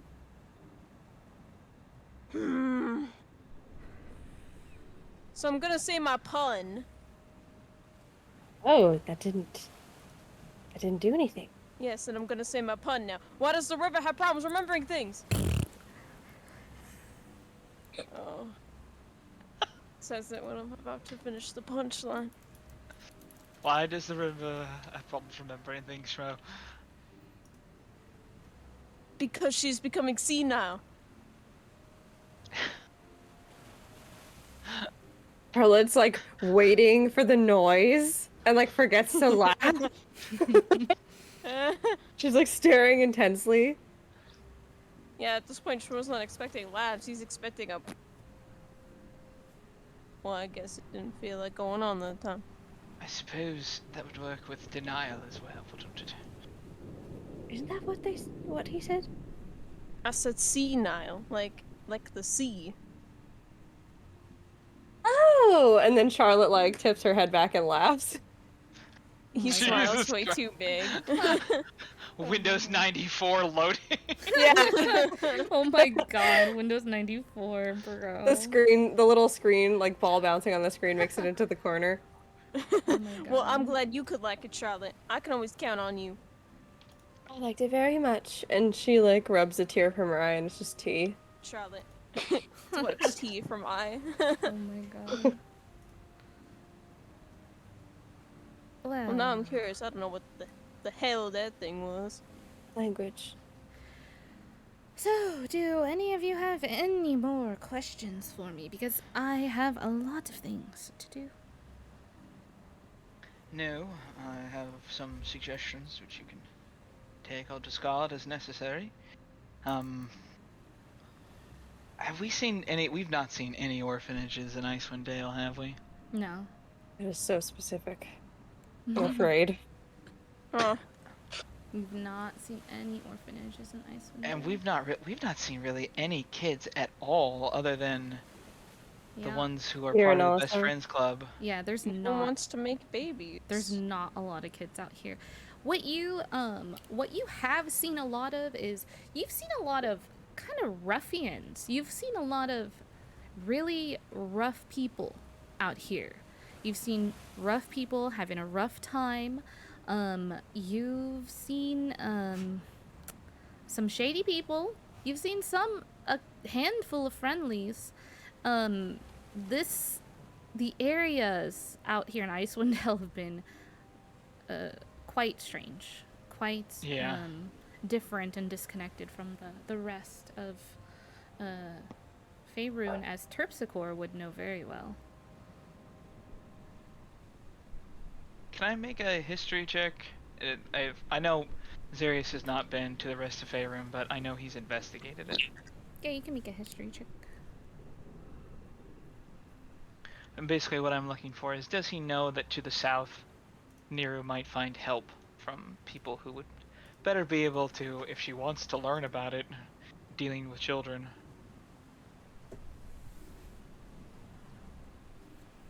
Oh, yeah, go ahead and roll me history check. Not good, not bad. That's a 16 total.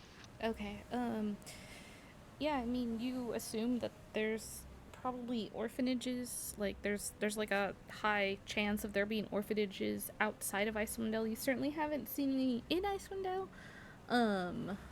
So you can do with that knowledge what you will. There are places that are better than Icewind Dale to the south. This is a place where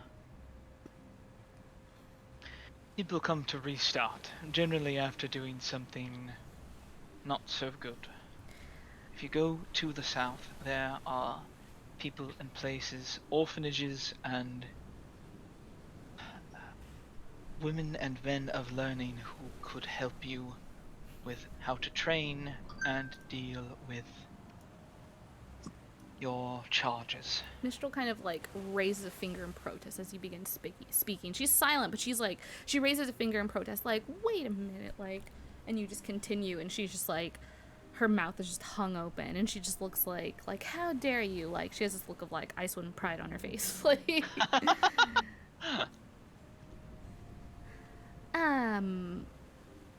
I get what you're saying, Zarius, but I would not discard of these children. They are my responsibility now, and... Oh, no. That is clear. I don't expect you to discard from them.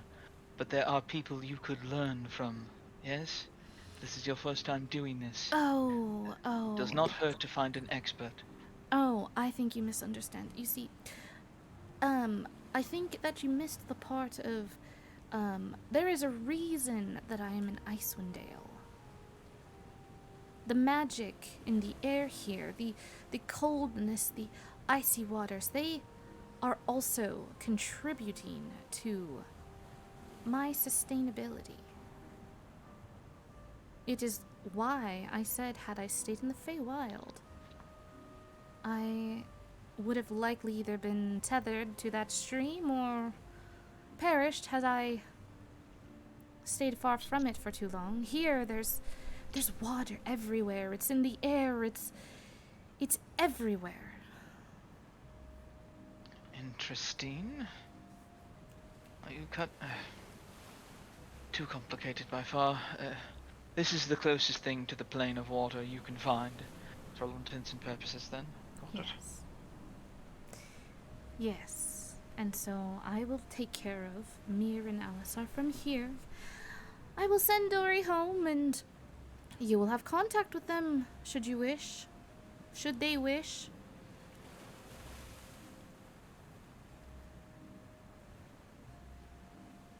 And I'll even leave up that nice water barrier in your brain.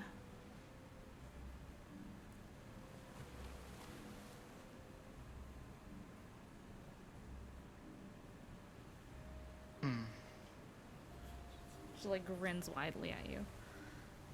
After all, we can't have you keeling over or turning into one of those. And she makes, like, kind of, like, her hands turned into, like, these, like, watery tendrils.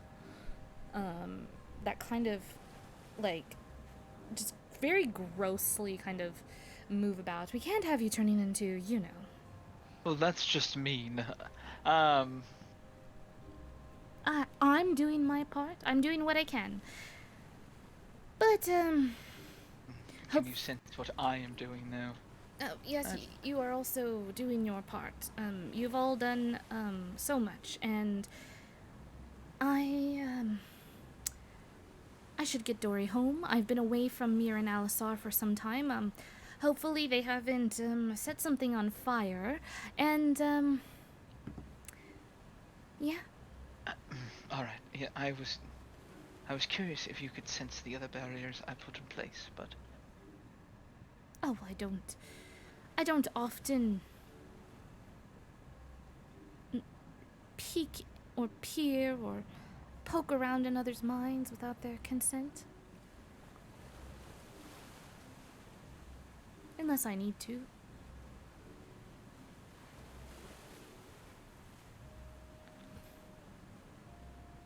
So anything else? And she kind of like stands up in the water before you all.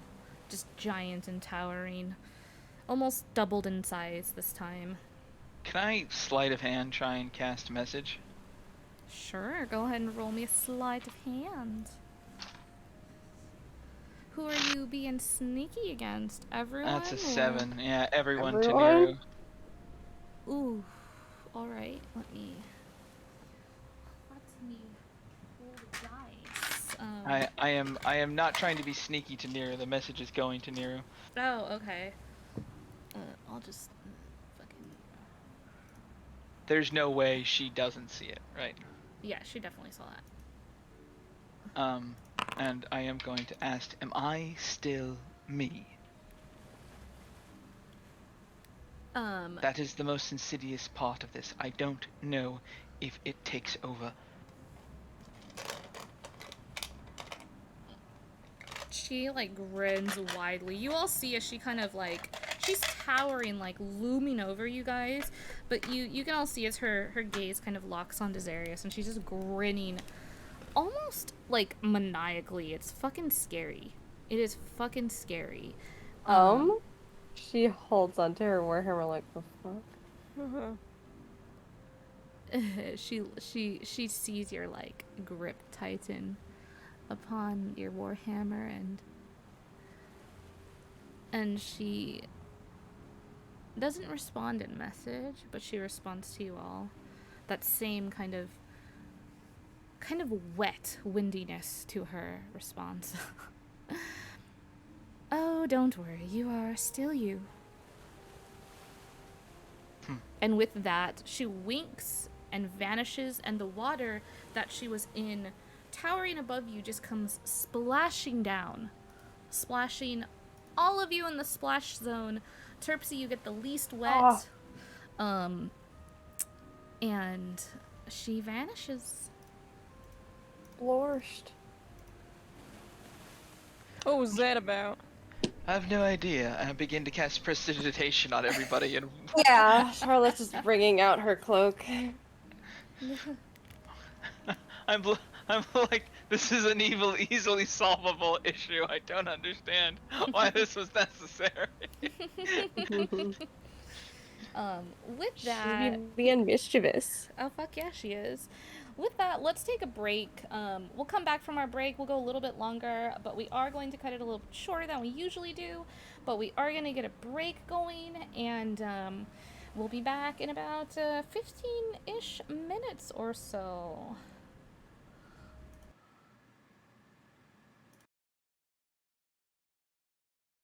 Hello, good evening, everybody, and welcome to Adventures in a Stary.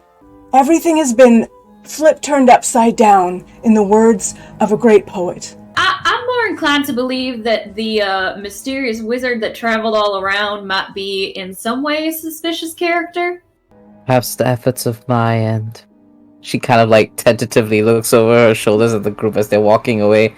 Companions might be able to at least find you some peace. I don't know how we're gonna proceed without a fight. That's exactly why I'm here. Yeah, the little one's thirsty for some skull cracking. Bill is worried about, for now, doing something fucking stupid again.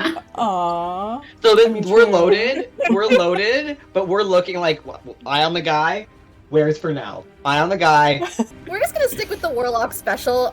She sees this zombie and not having this. This is not chill vibes. These are not good fall vibes at all. I see Bill's nose bleeding, I'm assuming. Yeah. And I'm gonna go, stop being hurt! And I'm gonna do healing word as my bonus action. So you grow and your head like brushes the ceiling. It's like, well, where's this going? MK is terrified. As he readjusts his new footing and kind of crouches a little bit so he doesn't like bust through the ceiling. And he's just like, oh,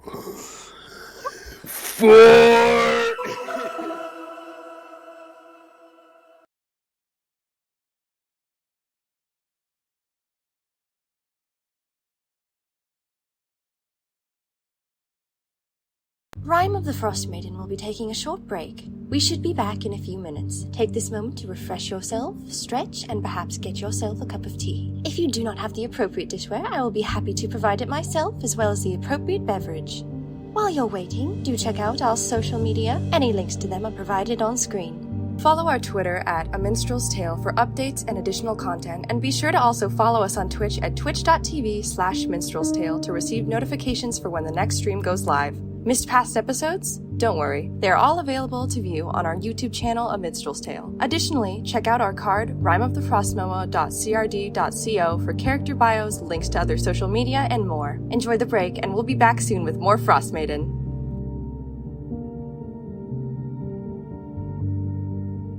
Good evening, viewers. Zarius here, reminding you to get up, stretch, even look away from your monitor for a few minutes. After all, self-care leads to a healthy mind, and, well, you want to be alert for what comes next. Perhaps even brew yourself a cup of tea. Get a little caffeine in you. Charlotte makes, by the way, hands down the very best tea in existence. If you think otherwise, I'd recommend stating your opinion outside of fireball range. I tend to get a little bit protective when she's involved.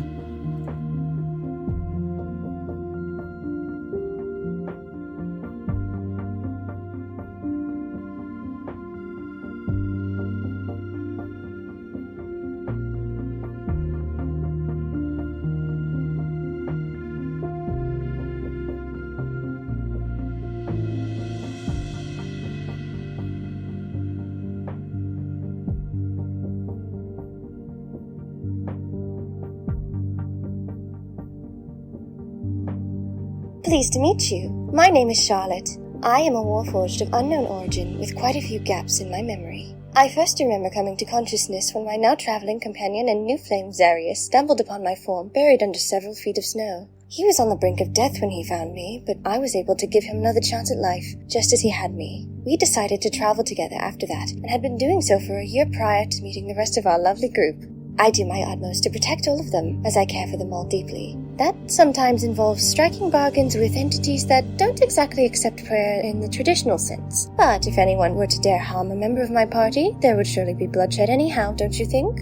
As for my missing memories, I'm quite torn on the matter. While I'd like to know more about my past, I suspect that what I learned will be neither pleasant nor painless if what I have recovered thus far is any indication of what's to come. I'm not going to let that get me down, however. While I'm not the biggest fan of my past, I am more than happy with my present, traveling 10 towns with my dear companions and protecting them every step of the way.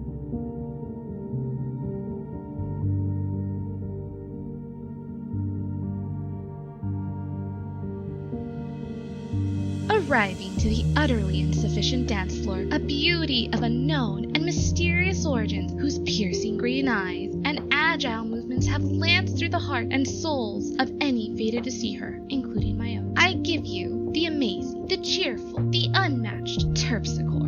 Oh, Mistral, stop! You're making me blush. As Mistral so magnificently stated, I am Terpsichore. I've danced my way across the lands far and wide, filling crowds with glee. The lovely Clothis has led me to 10 towns with my wonderful, amazing, beautiful, spectacular friends. Fulfilling our predestined past is much more than I could have ever asked for, really.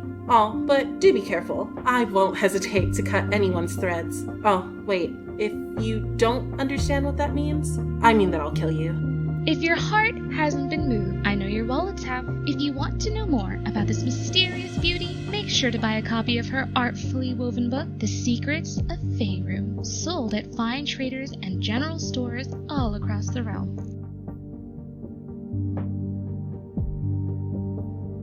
Hi, I'm Dorielle, but you can call me Dory. You know what? We should just be friends. I'm gonna tell you some stuff about me, and then you can tell me some stuff about you, and then we'll be friends, right? Okay, so a couple of things about me. I'm a satyr, obviously, but I'm from the Feywild, which is different from Schmo. He's from Cactus. I'm 10. My favorite food is sticky buns, especially when Xarius makes them. I really love the color lilac. I really like parties. I really like pranks. I'm super smart. I'm super wise. Ooh, I'm gonna tell you about my best friend. Her name's Miru. She's really nice. She brought me to 10 towns and she made me super duper powerful. And you know what? You should meet her. You can join the Best Friends Club and she'll make you super powerful too. I think I see Charlotte coming over here. And she doesn't look too happy. I might be in trouble. Don't worry, I'm really good at getting out of trouble, especially with Charlotte. But I think I have to go. I promise I'll talk to you later. You can tell me all about you, but I have to go. Okay, bye!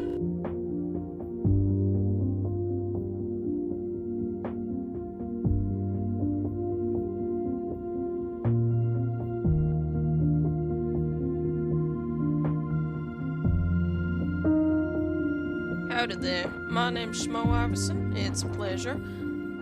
I ended up in 10 towns due to some mind flayers abducted me when I was on my lonesome back in my homeland of Flagstaff. Stuff they did was mighty nasty, but to my surprise, their ship went and crashed in 10 towns. Luckily for me, I was born an Ice Satyr, and so I made my way to 10 towns trying to figure out a cure for the parasite the mind flayers put in my brain. Along these travels, I did end up bumping into my party, and the rest is history. Though, might be important to mention, I did pass away in a nasty tussle, but was brought back by someone I have yet to know much about, hey, I got magic now.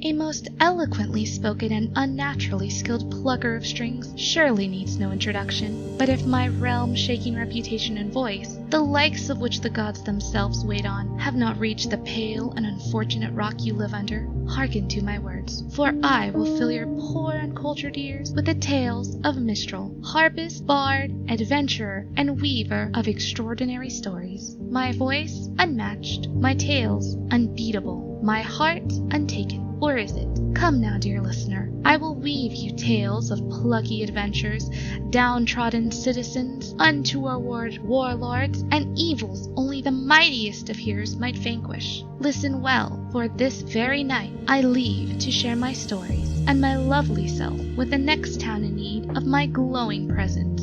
Tonight you will become another one of the Bard Mistral's biggest fans.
Humanity has many theories on why the universe is so quiet, on why we haven't discovered signs of intelligent life or heard the echoes of other sapient species of the past.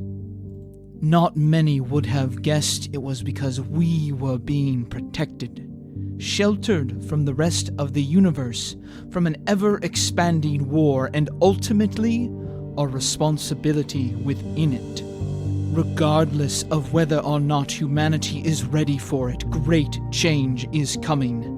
Evolution on a daily scale, powers that resemble magic from mythology, and an all-consuming enemy clawing at the proverbial gate.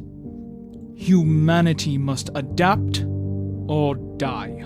Neither Arthur Blackburn nor his family are prepared for these tribulations, but they are determined to rise to the challenge. Ascendant Family is a lit RPG post-apocalyptic fantasy adventure centered around a family and their fight to survive, grow, and reunite in a world drastically changed by a foreign energy.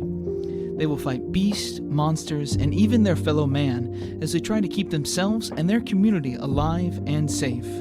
Grappling with new powers, strange enemies, and unexpected allies, they attempt to carve out a place for themselves in the new chaos of Earth, as they struggle to understand this new energy, the changes it's causing, and the strange war humanity has been thrust into.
Greetings, audience.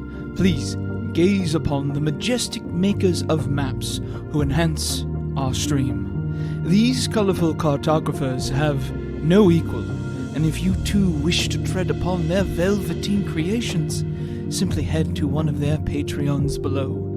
These wizards of topography will surely appreciate it. They are Pogs Props, Maps and Quests, Dr. Mapso, Cartographer's Cantrip, Dynamic Dungeons, Dice Grimorium, Incarnate, The Modern Lich. Frostmaiden will be back in just a few moments. Please gather up all snacks, loved ones, and ensure that you are seated comfortably and appropriately before you rejoin us on our adventure. We're glad to have you. Ever the industrious adventurers, you can find A Minstrel's Tale on a plethora of social media websites. You can visit us on Twitter, for example, at A Minstrel's Tale.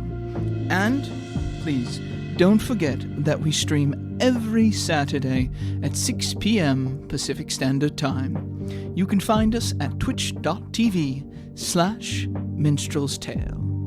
And, well, if you happen to miss a stream, a terrible crime indeed, have no fear. All of our previous streams are available on YouTube at the A Minstrel's Tale channel. Thank you for watching our content, and if you're feeling kind, please follow us.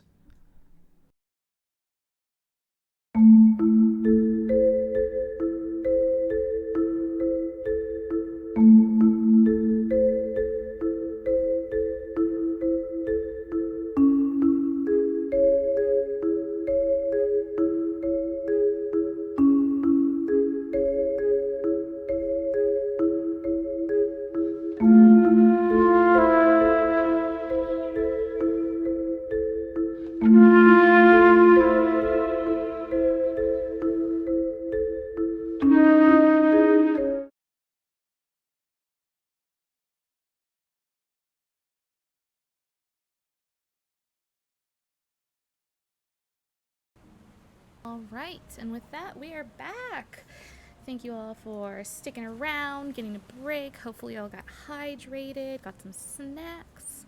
And oh, Felicity, thank you for the raid. Hey, raiders, welcome to the channel. We just got back from our break. We just had a little bit of a break after quite the event happened. Our channel here, Minstrel's Tale, is a place where we still tell stories, whether that is Rime of the Frostmaiden on Saturdays at 6 p.m. PST, which is going on today, so thanks for joining us, or variety games from realms beyond, whether that be Final Fantasy XIV, Animal Crossing, Story of Seasons, etc. Felicitations. Thanks for that. Yeah, thanks for joining us, guys. Yeah, and roll for Felicity for people that are here, viewers of mine that are here watching. Roll for Felicity is an awesome D&D stream, and I got to guest with them, and we had a lot of fun. It was for Briars and Brambles, so yeah, check them out. Welcome, Captain Freester. Yeah, so we just got back from our break, and we are gonna get right back into it for Rime of the Frostmaiden. Oh, thank you. Thank you. Let me get you the Twitter link for the artist. Here, the artwork was done by this artist right here for you.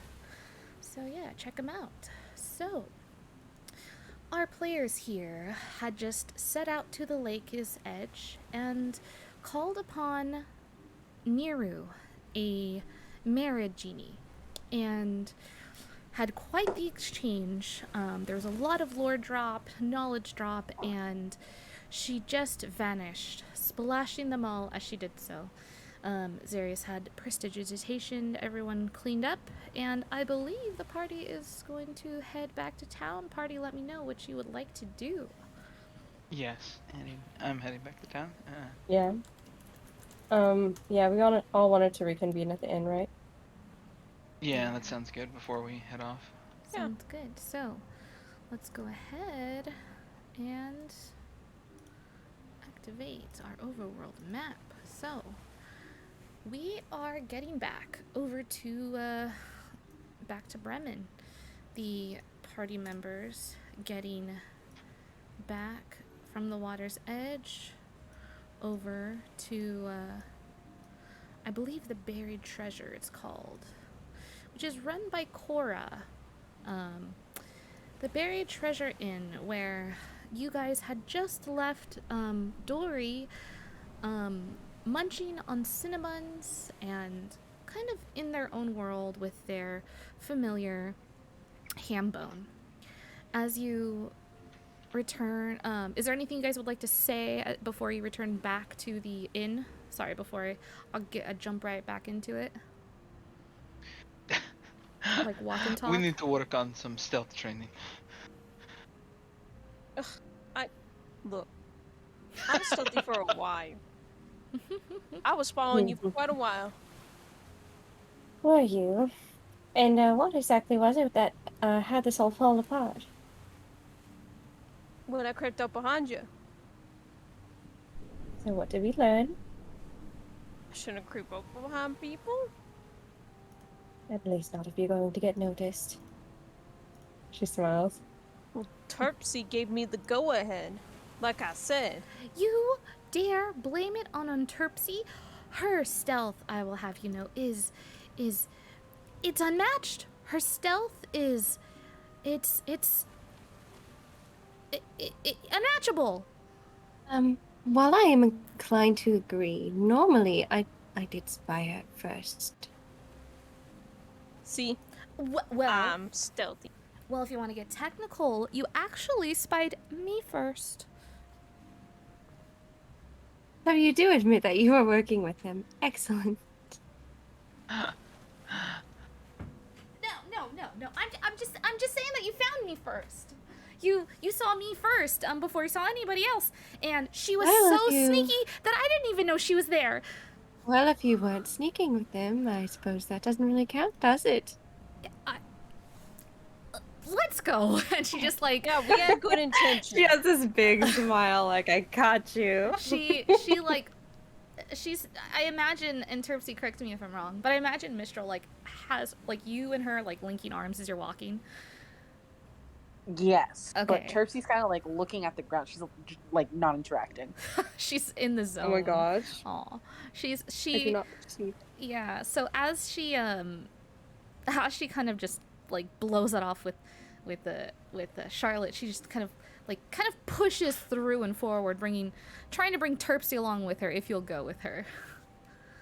Yeah, Terpsy like stumbles a little bit at first, but like keeps pace with Mistral. Yeah, and she pushes and kind of walking very quickly walks ahead of the group. Just, you can tell she's salty. Mm-hmm. The salt. And Charlotte like passes. Got a couple. Yeah, Charlotte passes by and like gives Sirius just a knowing smile, like, I remember when we were on the end of that. Beautiful. All right. Anything else you guys would like to say as you talk and walk? Make your way back to the Buried Treasure Inn. Schmo's walking behind everyone with his arms crossed, puffy cheeks. All right. Mistral pushes open the doors, and upon doing so, just announces, "We're back!" and just like marches in, like just kind of like almost stomping, like just confidently stomping in, you know, Terpsichore's arm in hers, and she goes to sit down at one of the tables with you, Terpsy, if you'll go with her. Yeah. Okay, so she sits down at the table. It's kind of just like, she's just kind of like, you get the vibe from her, everyone else gets the vibe that she's just like, she's upsetty spaghetti at what happened or said whatever, and she's just like, whatever, don't bother me, kind of. And she goes over there like, this is our table, whatever. No talk me, I'm angry. Yeah. Angry. And so with the doors flung over, a gust of wind and snow comes swirling into the inn, and you guys make your entrance back to the buried treasure. And as you do, you find Cephik, who has his mouth just kind of like hung open. He's looking he looks over at Mistral, and then he looks at you guys as you step up to the door, and he looks frazzled. His hair is a mess. He's sweating. He's down on his knees, like he's looking underneath the table, and he is in a panic. Yeah, Charlotte has kind of a worried look on her face because Dory's not there, are they? They are not there.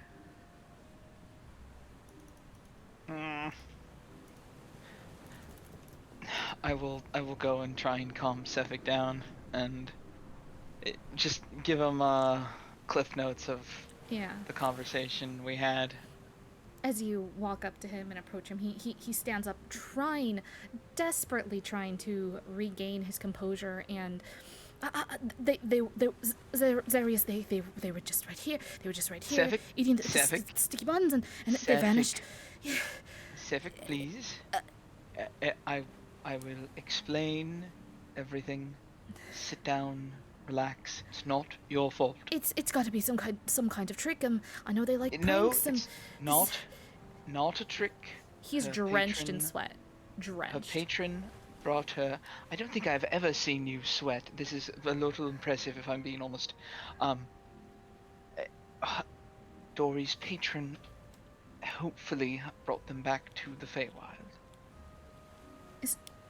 Even get to say goodbye. Is that? That is why we have the stone. Yes. Is that what? They I suppose. They were just right here, and they had just shoved a sticky bun in their mouth, and with their mouth full, talking to Hembone, and I said nothing about it because it's fine. They're a child. They should have some fun, and then the next thing I know, and I'm looking down and writing, and the next thing I know, the silly mouthful talking, it just ceased immediately. That does not sound as good as I hoped, but And I looked up. I suppose we don't really have much of a choice but to put our trust in Niru. Looked up, and they were gone. They were gone. Well, if we want to check on them, I suppose we could use this. And she holds up the stone. She looks upsetty. Yeah. I'll begin fully explaining Okay. to Sefik what happened. Cool. He listens and nods, and he's writing down furiously, just as you were when you were at the lake. He is just kind of really taken aback by this whole ordeal. Yeah, it's Wizards the be problem like is, that. That's fascinating. That Yeah. Niru is using basically like the power of faith for all intents and purposes, Yeah. like a god or goddess does. Yeah. She is something else now. Clearly, Yeah. she is not just a Merid. Yeah. Yep, you got it, buddy. There is something else going on there, and you can kind of intuit from, like she said,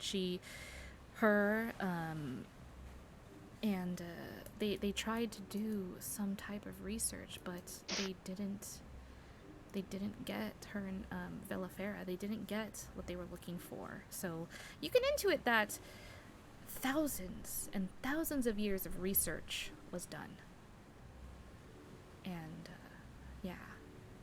And they just never found anything even close to becoming a Warforged or a magic jar or anything like that. Yeah, they thought that they had a solution, but it wasn't. It didn't. You can kind of intuit also that like something went wrong, or something didn't go according to plan, or Yeah, I mean, something happened. Something bad. Niru said the soul was gone. That is a major problem. Yeah, That's she's supposed to be an immutable thing, other than like a yeah. demon consuming or using it for power, right? So Yeah, so she's just like, yeah. That's why she was so like, huh, you think you can, okay, whatever, buddy. Like, that's why she was so dismissive of like, yeah. Oh yeah, absolutely. But yeah. Schmo looks all sad too. His little ears are all floppy and down, and he looks deflated. Mm-hmm.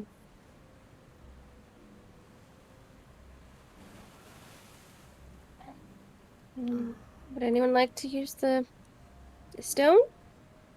She's like trying to be upbeat, but she very clearly is sad. Yeah. I think if I use the stone right now, I'll just sound I don't want to make Dory. Tori's going to be very upset at us, isn't she? Excuse me, aren't they? Why would they be upset at us? Do you think they're going to be upset? I don't want them to. I'm sure they'll hear that we're upset. I think they're going to be mad that we let Neru send them back so easily, but I don't. I didn't. Darius, to be fair, I don't know if I. Never mind. Do not think it was the right decision. No, I know course it. it was. I know it was. That's why this is. So bittersweet. I just. Yes. I don't think it was. What do you think? Well, Nero obviously could have sent Dory back anytime they wanted. But Dory liked being with us.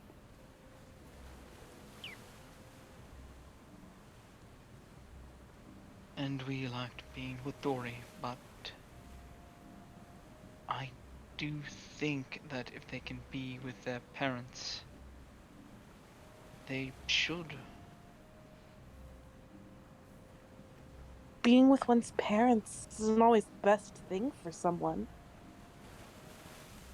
This is true, especially if the parents are reprehensible in some way, but it did not sound like Dory's parents were.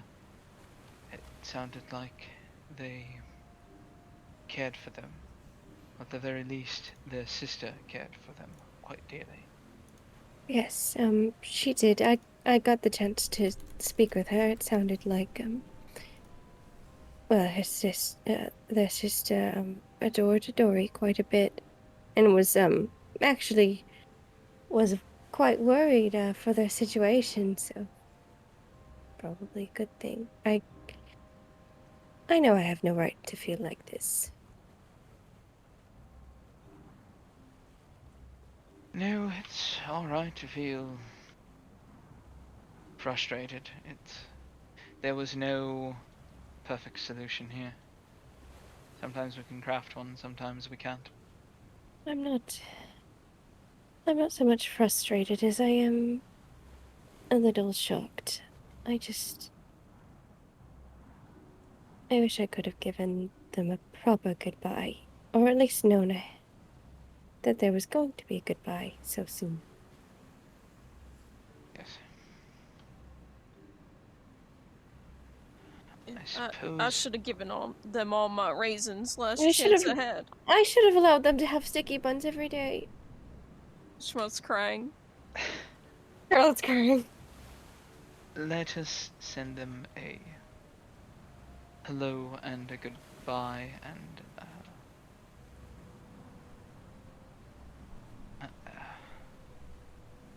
I do not have the.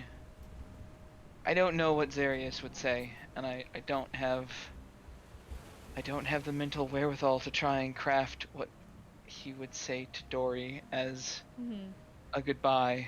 I really don't know how he would phrase that. It's too complicated of a thing, I feel like.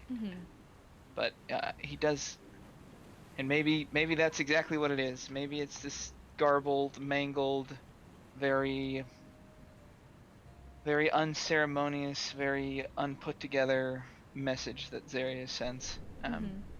Very much not Zarius at all. Trying to express the group's feelings via whatever that message stone will allow.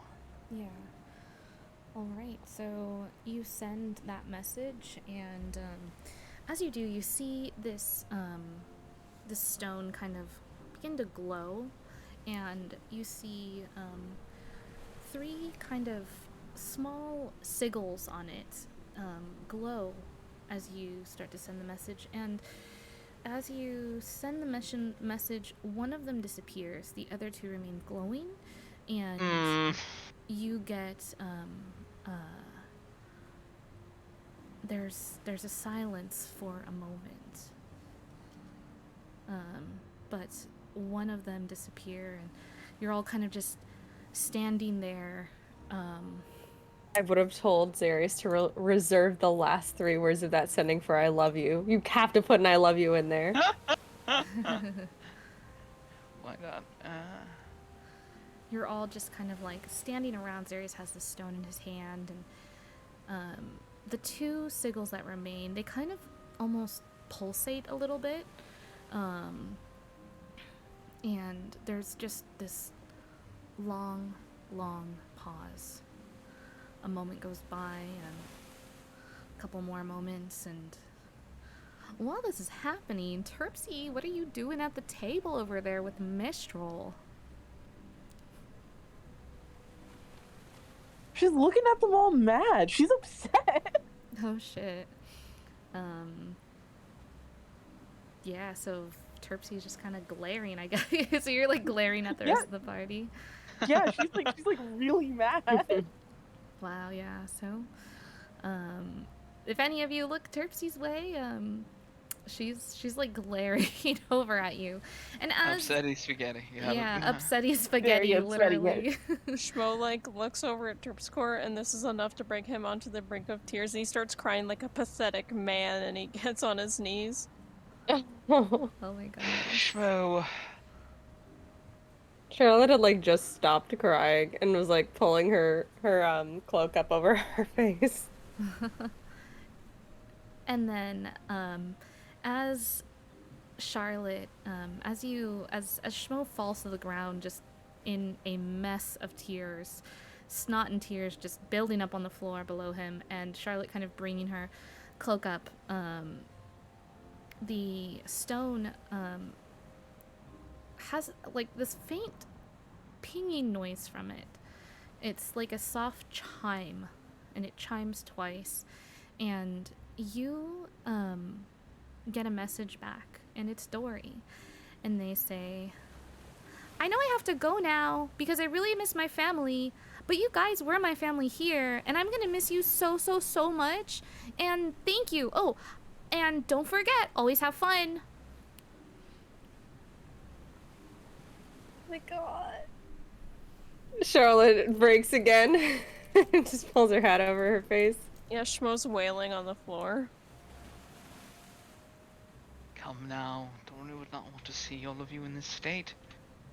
I sure hope they have raisins in the Feywild.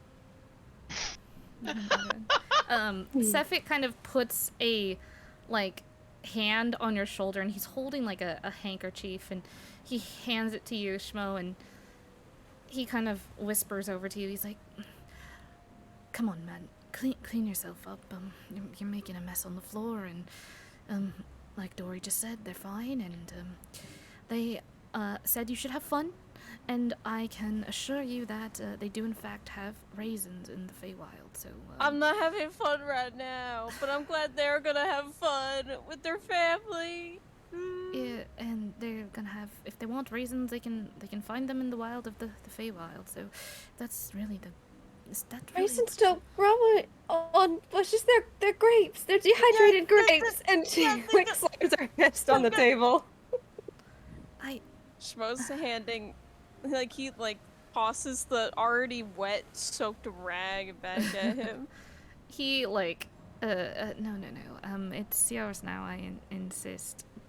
And he prestidigitations it, as you try to hand it to him, and he's just like, "Nope, it's all yours now, buddy." I think you're going to need that much more than I will, and I've not needed that in many years. I'm all dried up, you could say. Yeah, I'm gonna be crying for days. Well, yep. And he just has this emotionally He's constipated. so emotionally constipated. Yeah. He's like, "Oh, even Schmo's crying?" Yeah, he's just like, this is a lot for him. Yeah, this is a lot for him, so he's just like, yeah. Yep.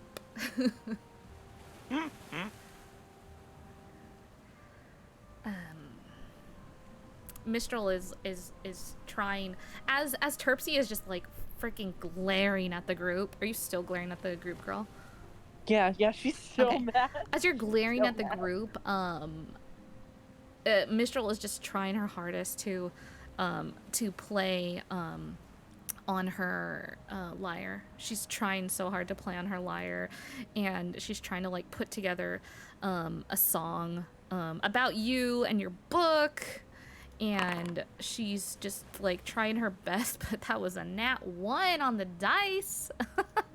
So it's like everything is just off. Everything is off. It's like her lyre is out of tune. It's like she's got a frog in her throat. It's like the words that are coming out are just, she's just stumbling over every single one of them. And she's choked up, and it's almost as if like the whole atmosphere of the situation is just like not allowing her to perform right now. So you just hear like really out of tune strumming and bad singing on her part, which is strange, which is very strange for her. A fucking that one, beautiful. Sometimes the dice tell a better story, you know? Come now, all of you. It is not exactly what we wanted, but Dory is in a much safer place. And they would want us to... At least I think they would want us to continue to have fun. Whatever that means in this place. I know that. I'm glad that they're back with their family and that they are safe. I just miss them. Yeah, me too. They were my little satyr buddy. Grace, when you planned to go speak to Neri, were you going to ask her to do that? No, my main concern when I went to speak with Niru was whether or not they had taken Dory as a reincarnated individual, which I thought, if it was true, was so out of line I did not even know where to begin. But from everything I could tell, that doesn't seem to be the case, so I wasn't expecting Niru to have the ability to send Dory back. I'm not upset that that's what happened. Dory will be able to pass their feelings in a place of home.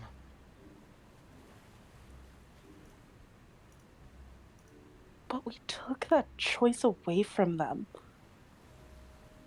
We did, yes.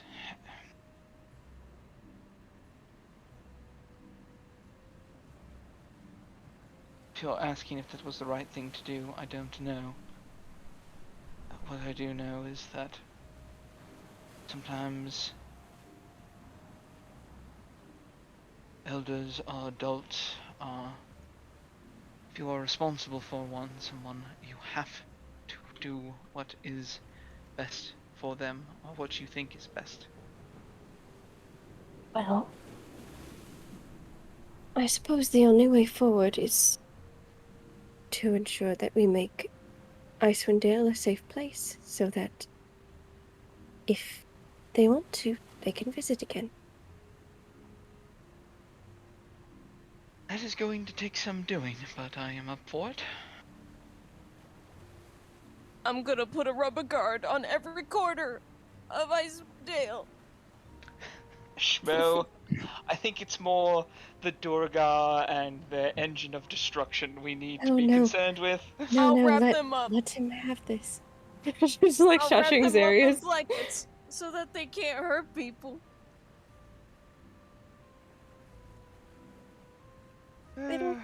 It'll be fine.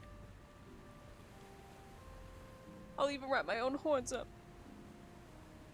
Oh, do you remember when Dory used to try and ram people, just like me? I do. That was so cute. Don't bring that up. Thank you for the hydrate. Get some water, guys. I'm gonna hydrate with my tears. Hydrate with my tears. Hydrate with your tears. Thanks, Shadow, for the hydrate. I have pineapple juice. So you have pineapple juice? Did you bring enough for the whole class? Oh my god, so yummy, please. I would want like some, please. Uber Trader Eats. Joe's Delivery, is, please. is the best place to find weird food items. Sleeping with jealousy. It's not even weird. I love pineapple juice. It is really good. I love pineapple juice, damn it. Like, you'd expect it to be way too sweet, but No. it's this nice mix of sweet and tart. Yeah, Trader Joe's pineapple juice is really good. I have hydrated. Thank you for the hydrate. Well, do we want to... What helps all of you more? Is it having something to do, or would you like time to pass your feelings? I need something to do. I need to kick something's ass. Let us leave this place. Language. My anger out in my God. fists. Language. Oh, I Do we hope that still they're have to watch expired. our language? Because I mean, if you think about it, Dory's not here, so were we watching our language this whole time for you, Charlotte? Because I need to know. You know, I move in a lot of different circles, and we're gonna run into some people that are probably gonna use some language you might not approve of. She's like fucking lounged back on the chair, like the two legs are up in the air, and she's lounged back, and she's like hanging out of the chair. She looks depressed. Is that your concern? It seems to be your concern, the language. You know, I'm just asking a question. As am I. 'Cause fuck, this sucks. Mistral! This fucking sucks. Shut the fuck up, all of you. There you go, Charlotte. And she does like fucking finger guns at you and Charlotte, winks. so you just want to punch a pillow and say fuck everything, fuck this. She's steaming out of her ears and has her arms crossed. Well, now I think I've seen everything. Yes, I would like to do something. At least get my mind off things. Let us begin our journey then. Towards the next town. I don't like that those sigils went out. There's two remaining that are just like kind Yeah. of glowing. So one of them went out. If you want to do an Arcana check, we can. Oh, I'm not good at that, but I can try. If I would love to I'll assist. do an Arcana check. Can we do Arcana checks? We're stupid, except for Zarius. Yeah. I feel like, honestly, I feel like Zarius would definitely. I'm going for shits and giggles. Aw, thanks for the clip. Thanks Wow, for the yep. clip. I'll love that. Oh. That's so cute. Anyone else for Arcana? I only got a 6. Terpsy, give me an Arcana check, girl. Give me an Arcana check while you're glaring from the other side of the room over here. Oh, me. Yeah.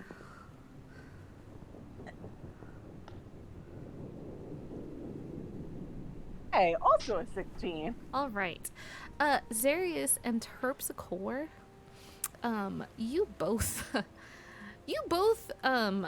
are amazed, but kind of know what this is. You've like heard, Terpsy, you've heard of tales of a similar item from your friend, of a very powerful sending stone that can send 3 messages a day, that has a sigil upon it, and with each message you send, the sigil disappears, refreshing as the dawn rises. And Zarius, you've read about this sending stone. Oh, you are It's 3 per day? Yeah, you are both quite amazed that you're like, Zarius, you are like astounded that you have this in your hand, and Terpsy, you cannot believe your eyes. You may or may not have written about this in your book. You've definitely heard about it from your friend. Nice. Yeah. God, I forgot we have a whole fucking truckload of things to talk to Terpsichore about. I don't know if she's gonna want to talk to you right now, man. She's mad. Oh no, I'm assuming not. Y'all are like, oh, we're good to like let's go, you know, like keep ourselves distracted. Turkey's like, fine, you know, I'm gonna fucking come with you, but I need time. Everyone's gonna have their feelings on stuff. Yeah, for sure. Yeah, so guys, yeah, if there's not anything that you'd like to do before you leave Bremen, we may leave this session here and pick up next week at 6 p.m. on Saturday, with the start of the session being a traveling, utilizing the campfire system from Abyssal Brews. So let me know if there's anything else you guys would like to do. This booster shot has got me a little bit, I think I'm at my limits for the night, unfortunately. So, yeah. Is there anything else you guys would like to do? No, I'm good to end it there and start good. off with traveling for the next session. Okay. Let's go get that wizard. Can I buy some like coping food? Some really good coping food? Yeah, the inn has like various foods that they sell, so you could. What are you looking for? Something. Look at sticky buns something. anymore. Dude, something packed and like meaty. Like it'll Yeah. take a while to eat. Yeah, she's like packed and meaty. She like gets a mixing bowl size bowl and just starts heaping like mashed potatoes in it, other vegetables, and then she like puts a bunch of meat on top, and she hands it over to you, and she kind of looks at you like with a sorry look in her eyes, and it'll be 10 copper. Yeah, he has like tears in his eyes. He's like sadly looking at it, like he is so freaking sad. He's like, 10 copper. Yeah. With that, I could have bought Dory a toy or something, or more raisins. And then he's just taking the copper out and handing it over. Yeah. And she just kind of like nods. She's like, oh my god, stop talking to me. She's just like, this is a lot. She just saw a child vanish in her inn from thin air, and she witnessed that? Oh, she no. witnessed that, yeah. And she's just like a regular human, you know? She's just like a regular innkeeper human lady who is trying to run this like child just PowerPoint transitioned out of her shop. Yeah. So she's She's like, they better not put this on Yelp. Pretty much. She's a little bit traumatized right now. She's just kind of like, yeah. She's having a hard time to find the words, you could say, you know? Yeah. Is it in a bowl? Did she put it in a bowl? Yeah, it's like it's like the mixing bowl size, and it would normally like cost so much more because it's like such a heaping large amount of food, but she's just like, you get the feeling she gave you guys a discount. She kind of took pity and she's like, okay. Yeah, Shmo goes back over to the table, puts it down, sits straight up, and he's just like looking in the distance, and then his face slams into the bowl. Yeah, Charlotte's got her little teapot with the lid taken off, and she's just like sitting over it, and there's just tears streaming down her face into the teapot continuously. Are we gonna drink her tears later? God damn it. Yeah, Shmo's crying in this this amazing, wonderful mashed potato vegetable meat mix, but eating it at the same time. So yeah, you guys are able to do that, no problem. And yeah, like I said, if there's not anything else anyone would like to do, we will go ahead and end our session there. So last call.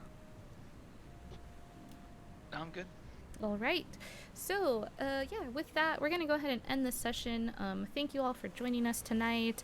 Hope you had fun. Hopefully you enjoyed the session. I know it was a little darker than normal. There's a lot going on. Hopefully you had some laughs along with those tears, and we will be back next time, Saturday at 6 p.m. Pacific time. And yeah, give us a follow on Twitter to see the latest and greatest happenings from Minstrel's Tale. Make sure to check out our YouTube. Give us a follow there. Drop us a subscribe. We're trying to get our subscriptions to 100. It does not cost you anything. It's kind of like following on Twitch. So yeah, if you could give us a subscribe, would be really helpful. So yeah, that's everything, guys. There's a lot of exciting stuff kind of coming up, and yeah, check me out Mondays on Talking XP for Curse of Strahd, guesting over there with those awesome folks. And check out Stella, who you saw in our promo intro. Saint Stella, she does D&D, also TTRPG stuff, charity, and give Roll for Felicity a follow too. She does awesome charity TTRPG stuff. Definitely give them a follow. So yeah, thank you all, and we will see you next time, and stay cool.